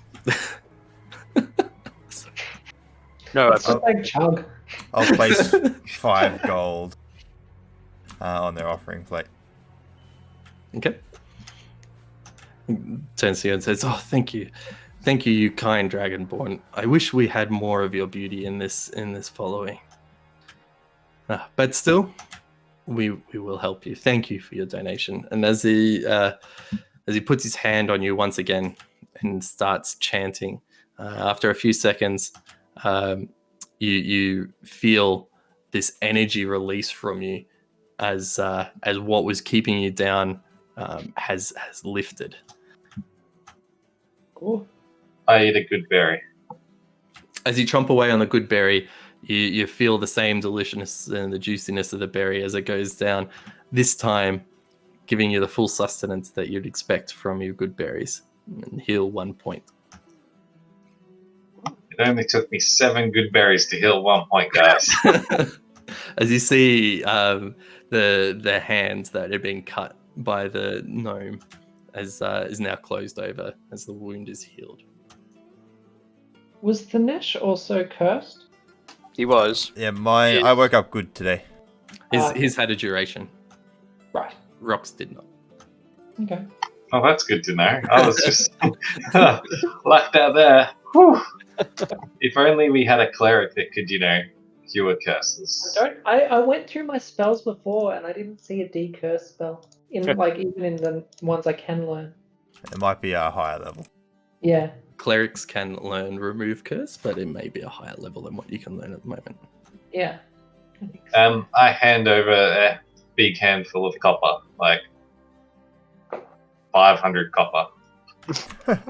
You just fill their collection plate with copper coins. as you remove from your backpack a satchel full of copper and you empty out its entire contents onto the collection plate, you see Alanis totally gobsmacked with surprise, saying, "You sweet summer child, I cannot thank you anymore. Please, if you ever need any assistance from us, you're more than welcome to see us again." It was only worth 4 gold.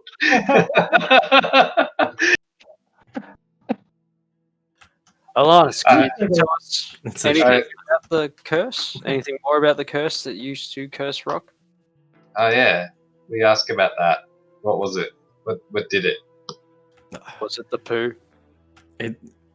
Well, you never explained, and I wasn't interested in hearing how you got about it.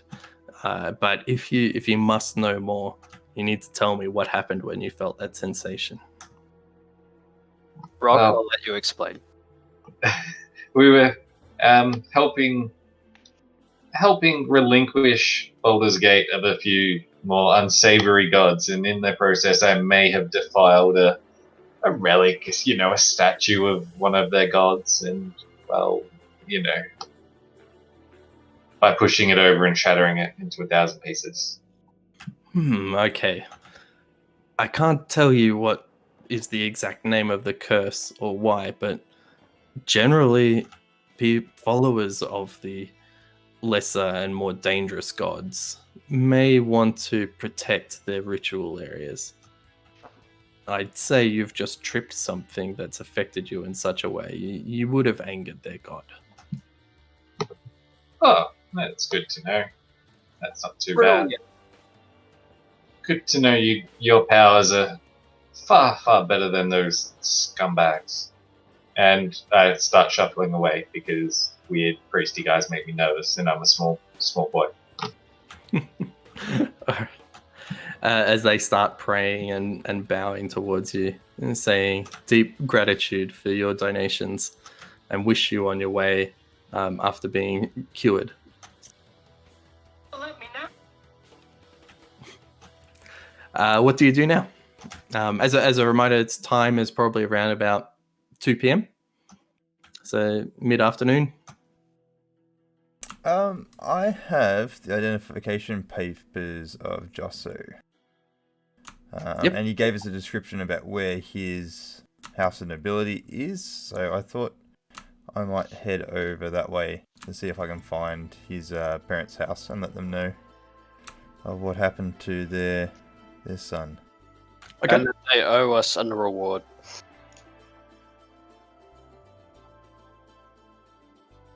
I don't know about reward, we let him die.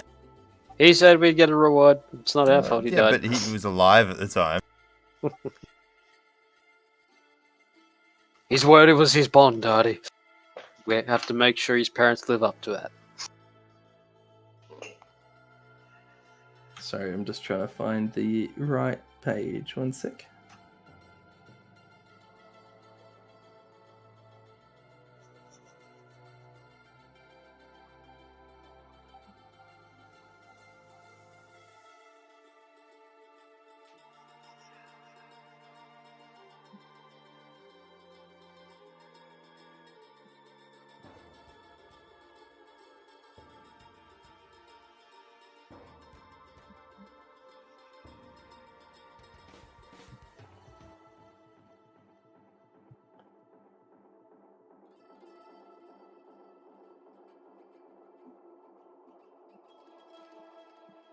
Found it. Sorry. So you start making your way northwards as you want to head up towards the upper city. And as you reach the gate, because you see that there's walled off to separate the lower city and the upper city, you come towards a gate. There are 4 guards perched out the side of the gate. Okay. I'll approach one of the guards and say that, hey, I'm a member of the Flaming Fist. I need to go speak with the Jasso family. Can you please open up and let me and my companions through? I messaged Darty and say, show him your badge. I show him my badge. These guards that are standing at the gate are not Flaming Fist members. They are a part of the Watch, who are responsible for the upper city management and safety. And Okay. sorry. I just said okay. And as you say this and produce the Flaming Fist emblem, the guardsman turns to you and says, well, regardless of what you're going up there for, you're still required to pay the gate toll. And that will be, it'll be 5 silver from each of you to pass through here safely. What's the toll for? That's just the toll to maintain. That's our wages. I will give him 50 copper. Okay. 50 copper. Yeah. I was gonna say, holy shit, you're fucking splurging. Okay. As you hand him 50 copper, he says, okay, make your way through. Thank you, sir. The rest of you, 5 silver each. No. How did he get away with okay. 50 copper is Math, 5 Yeah, silver. I ignore him and go, no, you listen here. I'm a part of the town guard. You can, shove it. And I just start walking through. Yeah. Like if you wanna like get some extra pocket money besides all the taxes that are paid for in this city, you can go talk to the Flaming Fist directly and charge them. I'm not paying you extra money here. As you push through, you hear a significant yell from the one standing next to you and says, men, come around. And you see from the other side of the gate another 6 watchmen come around and form a blockade at the gate. Thanesh, you are on the other side as you've already made it through successfully, but the 3 of you are currently stuck behind a wall of 10 guardsmen. I throw the 3 guards a gold each. What? You have to pay him that much. I was gonna say, from my knowledge, is this normal that we get charged? Make a history Okay. check for me, please. And killed. God damn it! I am rolling terrible today. Lucky we're not in a fight. 9. Yeah. You recall that, yes, it is very common for each of the gates at Baldur's Gate to have a amount to get through them. However, you do recall that even 1 silver piece is significantly more expensive than you would expect. I They're look at them and overcharged. go, hey, don't make me get the captain here. The numbers you're charging are not normal. The captain's authority doesn't work here, boy. We look after this area of town, and for your smart-ass attitude, it is now 2 gold pieces to get through. I'll just call back over the fence. Say, look, just ignore him. I'll be back in a bit. I'll just keep going. I walk back through and I go, enjoy that paperwork, you stupid bastard. Okay. Are you still giving the 3 gold pieces out to try and get through? Yes.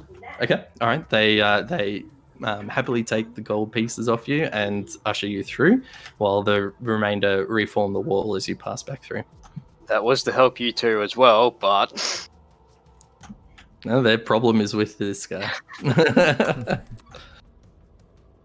Okay, so Thanesh, you now have the company of Izzy, Hevel, and Rock. You are currently stuck behind the blockade. You can back off or pay the bribe or something else.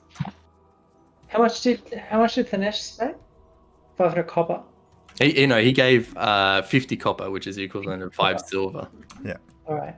Well, I does one of them one of them seems to be in charge. So I go right up to him and I stand in front of him. I'm like, you'll get the standard pay of 50 copper, and then I cast thaumaturgy,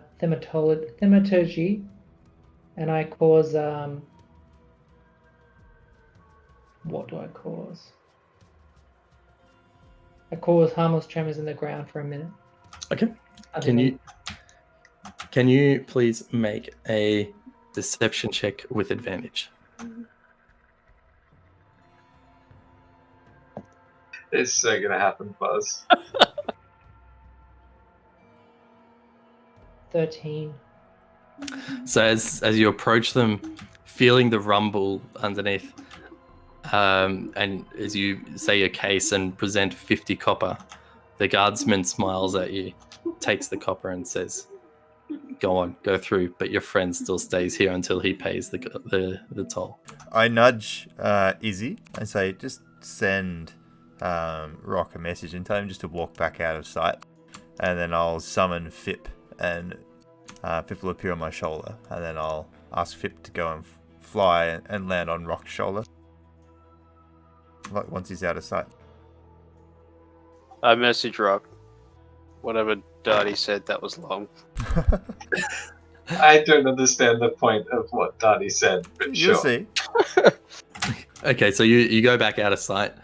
The three of you see that the guardsmen are still on alert. They're letting people through, but they're still on alert and blockading the door for the time being. But you are now currently out of sight of all the guards. Okay, so once he's out of sight and Fip lands on his shoulder, I'll focus my senses through Fip, and I will cast invisibility on Rock. Okay. Rock is invisible.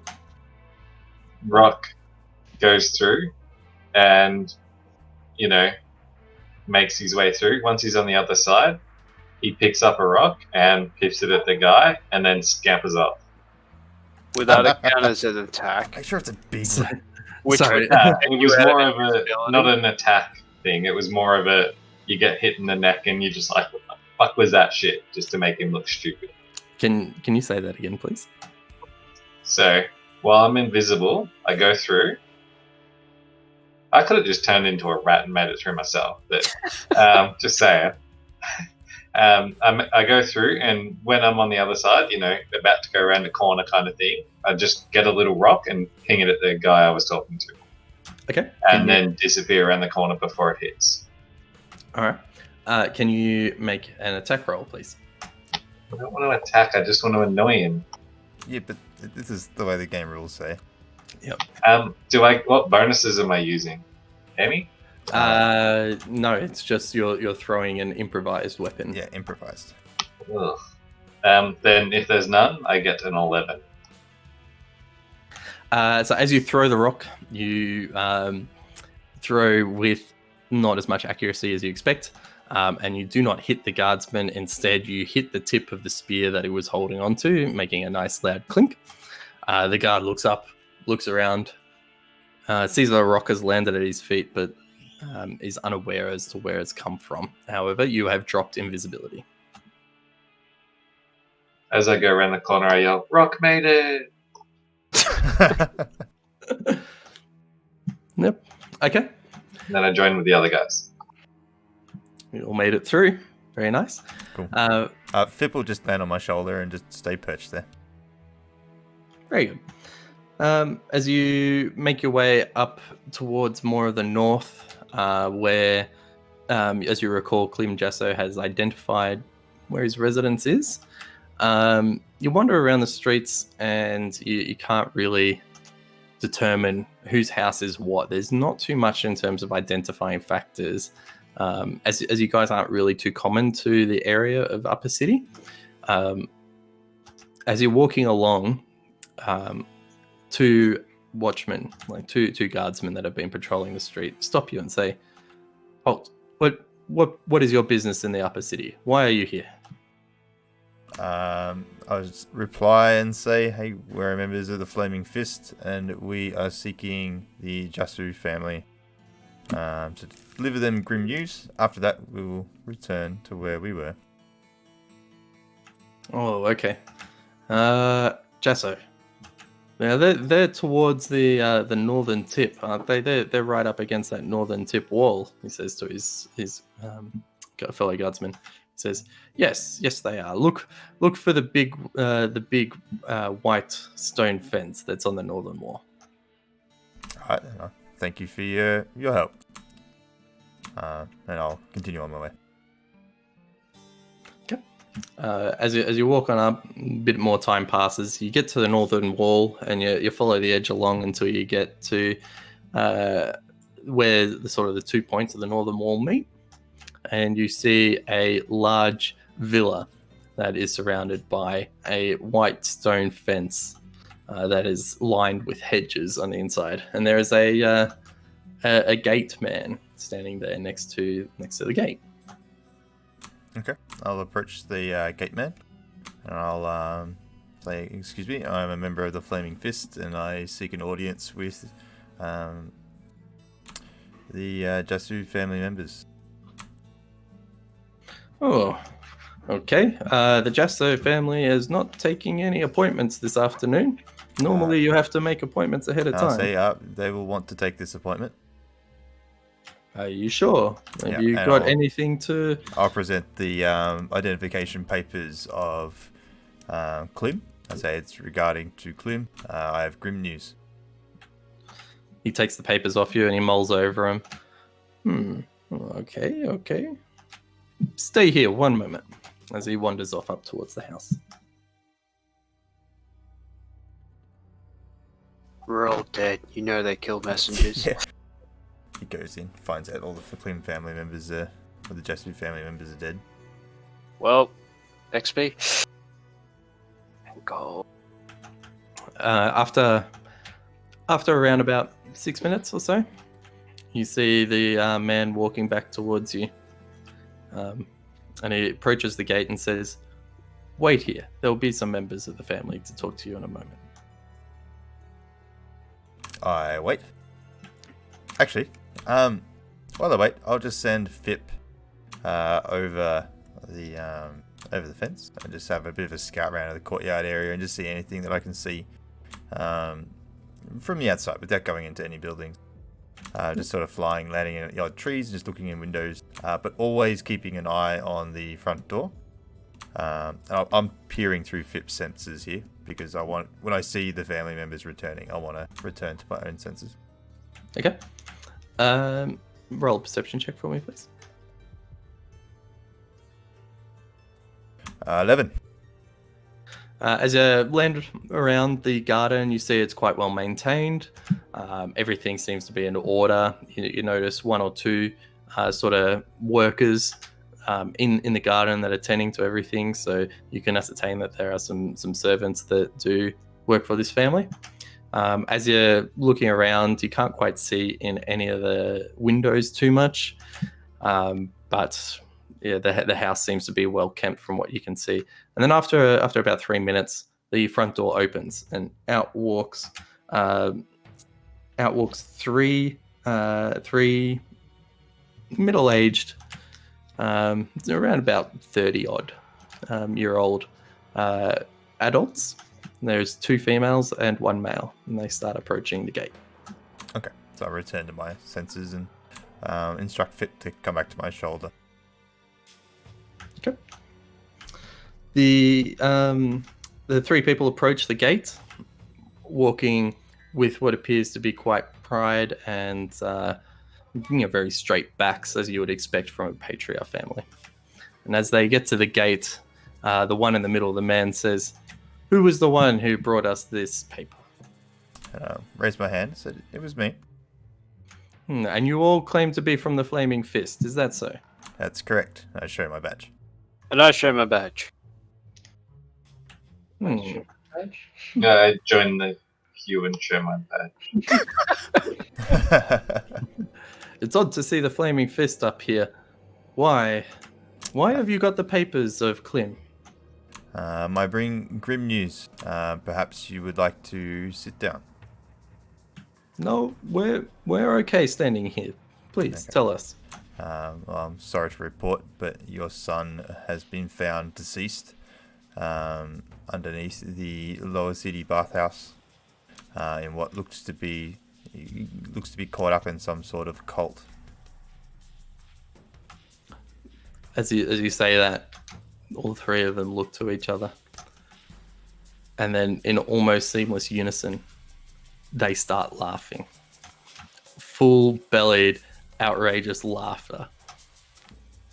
After what seems to go on for about 30-40 seconds of pure not holding back laughter, they catch their breath, and the man in the middle says, "Cliv, the idiot got himself knocked off."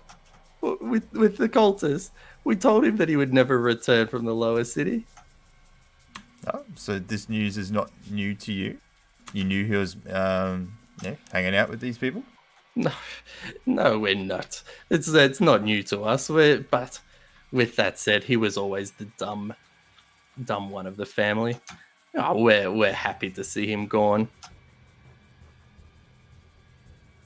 Do they look sincere and malicious in their happiness? Can you roll a insight check for me, please? Ooh. Give me a sec. I'm convinced by the laughter. 17. They do seem extremely malicious, although not.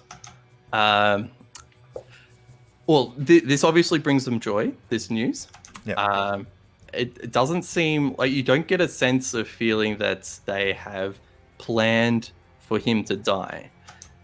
However, you can tell that there is evil in the laughter that dictates that they are glad that he is out of their life. Okay. I'll ask you.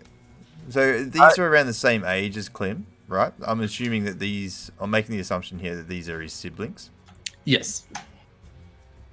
You would be correct in that assumption. Okay. I messaged Thanesh, so maybe we should pretend that he was the leader of the cult. Let's give him some value to surprise them, see how they react. I'm more inclined to ask where the father is, because Clem specifically spoke of his parents giving the reward, not his siblings. And I'll at the moment I'll ask and say, is your father and mother around? I would also like to deliver this news in person.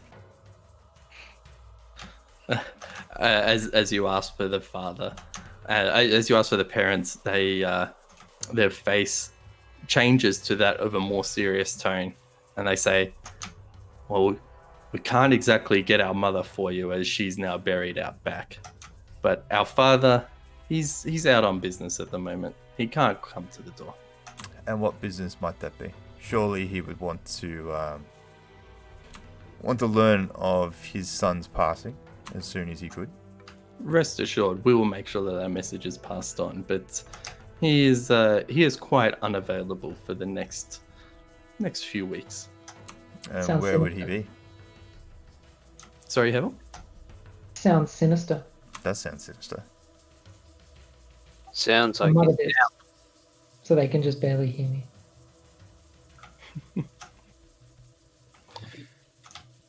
And the female on the left now turns and says, "Listen, you guys have you've given us the best news we've had in a long time. Wait here a moment." And she wanders back off into the house. Again, I'll get Fip to very quietly. I'm looking for a moment when the two brothers are not facing me, and I'm going to send Fip up into the air to sort of scout and follow and see what she's doing. Okay. I use thaumaturgy thingy to open and shut the front door. To open and shut it. Yep. Uh, Just to open it, Just to make the door swing or shut. something like that. if it's not locked. Yes. Give me a sec. You will not be able to reach the door with your spell. Yeah. Because it is more than 30 feet away. Yes. Yeah, it's quite a distance. Well, not too long, but it's a rich person's front yard. Yeah, it's more than 30 feet. There is a brief moment. The two they're quite focused on you as a group. However, there is a brief moment where their heads are turned and facing each other, and you're able to successfully sneak Fip off into it. Yep. I'll just go up and lean up against the wall.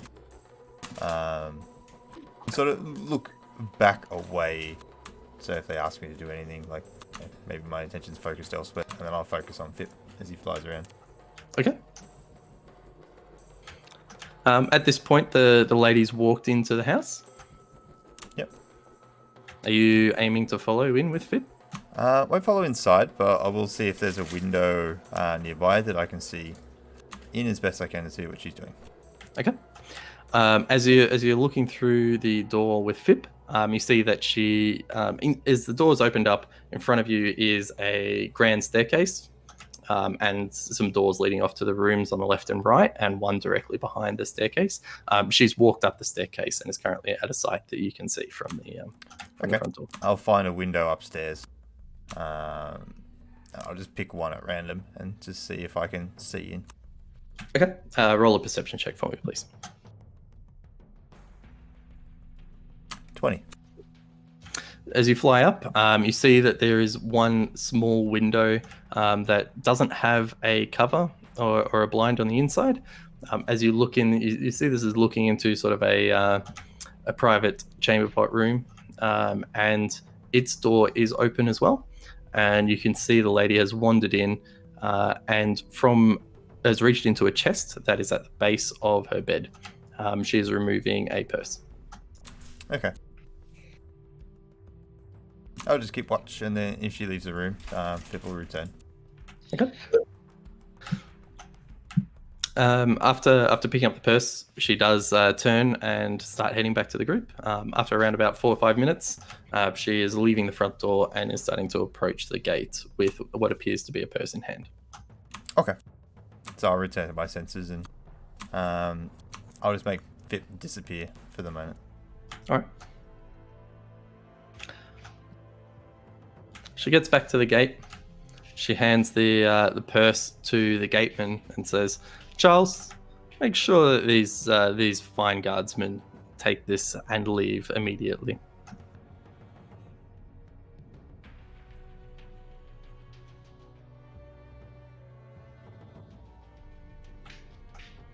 Okay. Charles takes the purse and says, "Yes, ma'am, we'll do so immediately." And the 3 siblings turn their backs and start heading towards the house and yelling out, "Thank you, guardsmen. Hopefully we don't see each other again." Okay. So, sorry, what did they hand us? So the guardsman, the gate watchman, whose name is Charles, has handed you a purse, and he says, "Here you are, my fine dragonborn. Now, it would be in your best interest to leave here immediately." Okay, I'll take the purse and I'll leave. Okay. All right, you guys wander away from the house. What do you do? Cut the money. Yeah, well, I'll have a look inside the purse and see what's in there while we're walking. But do we have any other business here in the upper city? Not at this point. Everything's in Lower Lantern. Yeah. Yeah, the low lantern we keep getting directed to. I think he wants us to go there. I think the people of the town want you to go there. I'm interested in getting my spell book back before pursuing that, and I would understand that could be some sort of means of danger. So I would like to be a little bit more prepared. So if you want to wait until the following day to check that out. Didn't the half orc say it would take 1 day to finish your book? He told me to come back tomorrow because I paid him extra money. Yeah, tomorrow's not today. Yeah, that's what I'm saying. So once I get my book back, we'll go to Low Lantern. Alright. What is it? I suggest we relax for the rest of the day, go to Elpson Tavern and enjoy some brews and party the night away, and then head off back to do all the other stuff. I'm keen to do that. Lock it in. Okay. All right. So we'll go back through the same guard entrance. All right. I'll get you to roll a perception check for me, please, Dinesh, first. Natural 20. So this is the perception check for looking through the bag. Yep. As you look through it, it's quite weighty. You open it up, jingle around, and there's definitely a large amount of coin in there. On closer inspection, you see that they are all gold. And rough estimate, as you're walking back towards the main gate that you came through, you give them a count, and you estimate that you haven't lost count. There's around about 150 gold pieces in there. Nice. I'll hold on to it for now, and I'll just tuck it away. I don't want the guardsmen to see that I'm counting a heap of gold. It's probably a good idea. You approach the gate. and you hear a familiar halt. What are you doing here? Our business is concluded, and we are returning. Your business for what? I don't recognize you. At this point, you realize that these are new guardsmen that have switched through their watch. Oh, no, we paid the fee to your predecessors, and yeah, we're returning back to the lower city. You will not see us again, so can you hop out of my way? Well, regardless of whether you've paid to come up here, you still need to pay to leave. The toll here for each of you is 2 copper.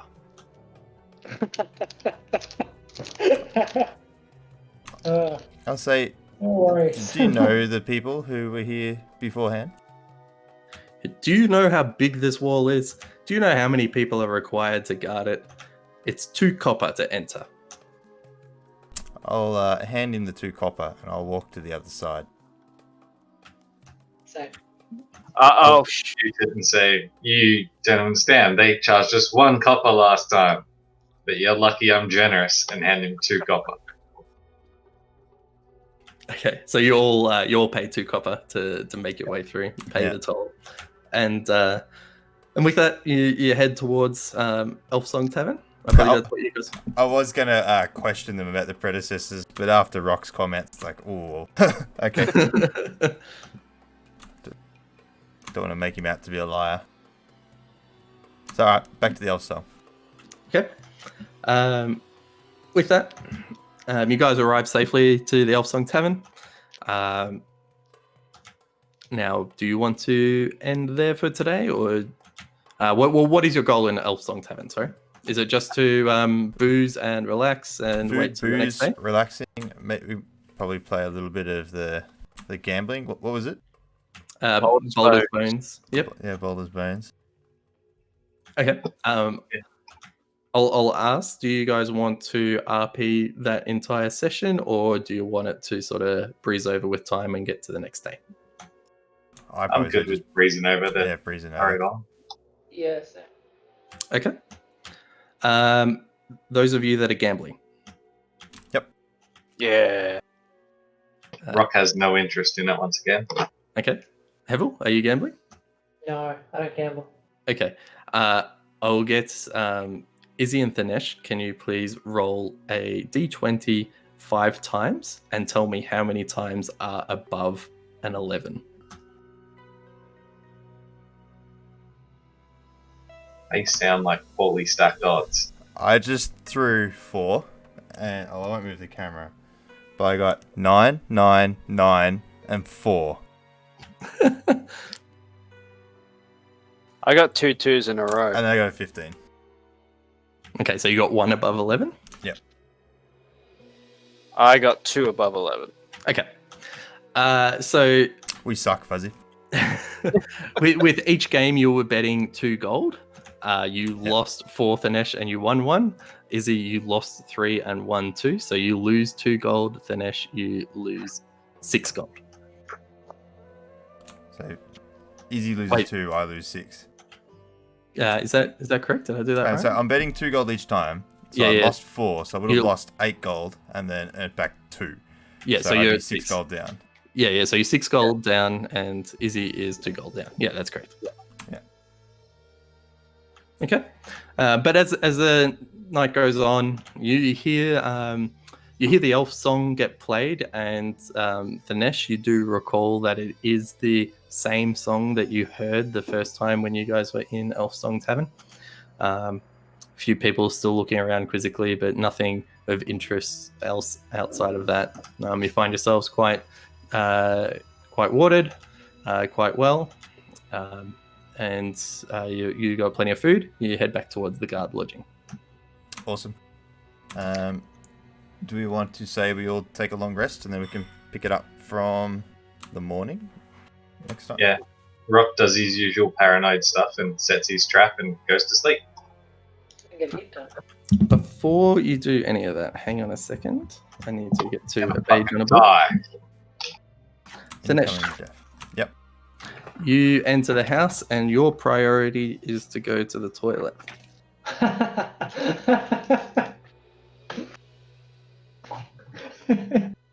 shit, he's gonna break it and no one else is gonna be able to use it. Gonna shit out a pyramid.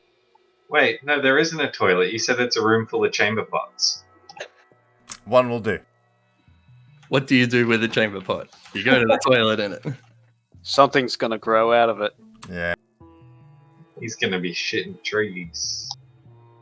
Shitting sticks? I don't know, there's a thing in there somewhere. Okay. So you go to the toilet.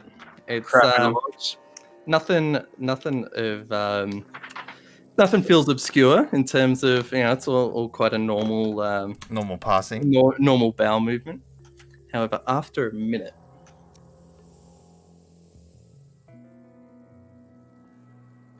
what is that? Oh, God. It's shit mixed with water. It's dirt and water. It's gonna go in the. We're losing our lodgings. God damn it! Can I fucking level it? You feel rumble underneath the ground after about a minute, and as you're sitting around in the common area waiting for waiting for time to pass before you head to the bedroom, you feel this rumble. I shout out and say, Hevel, stop that. It's gonna Remembering go his straight up your butt after it comes straight out your butt. remembering Hevel's harmless tremors. I I can do that pulling too. the piss on me.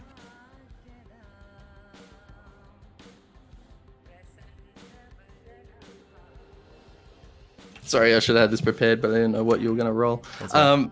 You hear the tremble as digging and scratching is occurring from underneath the ground, and from the chamber pot room out shoots a heavily armored, snapping jaw of an angry animal pushing its way through. You see these claws of pure steel sharpening their way through as all this dirt and wood splinters up as it pops out. It is extremely angry, and we will end the session there as you guys will be rolling initiative. Oh, shout out a monster. You just gave birth to a dragon. Do I know now after speaking with he was a merchant, right? Oh, was he a witch doctor? I got a bit confused towards the end. He's a wizard. He's a wizard. Okay. So after speaking with the wizard, do I know exactly what this item is? You know that, so he casts Identify on it, and he's identified it as the magical item, a bag of beans. Can I add that to my inventory and check it out? You certainly can. Okay. Yes, you'll see that the bag of beans for each of you, there is 1, 2, 3, 4, 5, 6, 7, 8, 9, 10, 11, 12 random effects that can occur after the bean has been planted and watered. Now, for all intents and purposes, it wasn't going to explode in Thanesh's stomach because there was no dirt in there. However, after using the chamber pot, the stool acted as dirt with the water of the chamber pot and has now grown the bean into one of these random magical effects.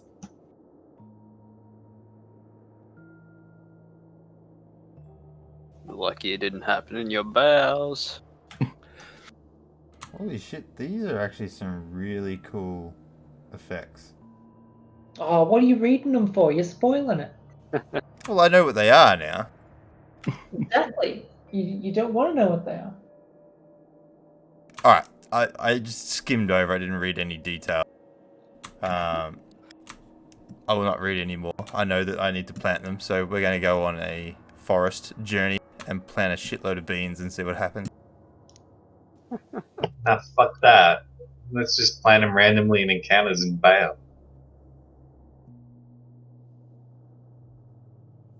Or Alright. I'm heading off then. Yeah. Catch us next time. No worries. See you next week. Jeez, See you, that was mate. actually a pretty See good you. grenade. That was a good shopping session by you guys. Yeah. everything It's- was too expensive.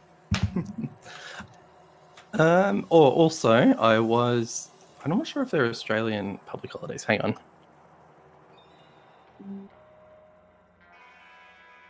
Oh, Apple's is gone.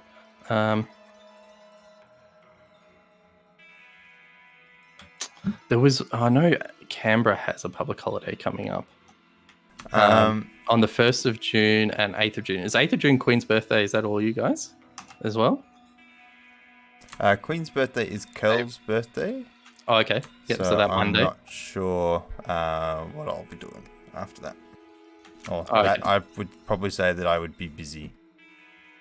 Yeah. Okay. All right. So I won't propose another day session then. That's all good. We'll keep it as a normal unless you say otherwise. Like if you're doing stuff at night. I got 3 days off next week. Nice. Public holiday, or you just got 3 days off? Just taking some time. Kel's been asked to take holidays for her work because her boss is having a baby and they're shutting the store for a few days. Yep. A couple of weeks. So yeah, she's been asked to take some leave, so she's taking that. Sweet. All right. How was that one? I kind of had to. Oh, that entire session, none of it was really in the book. I had to add. No, it. that was good. Good job. Good job.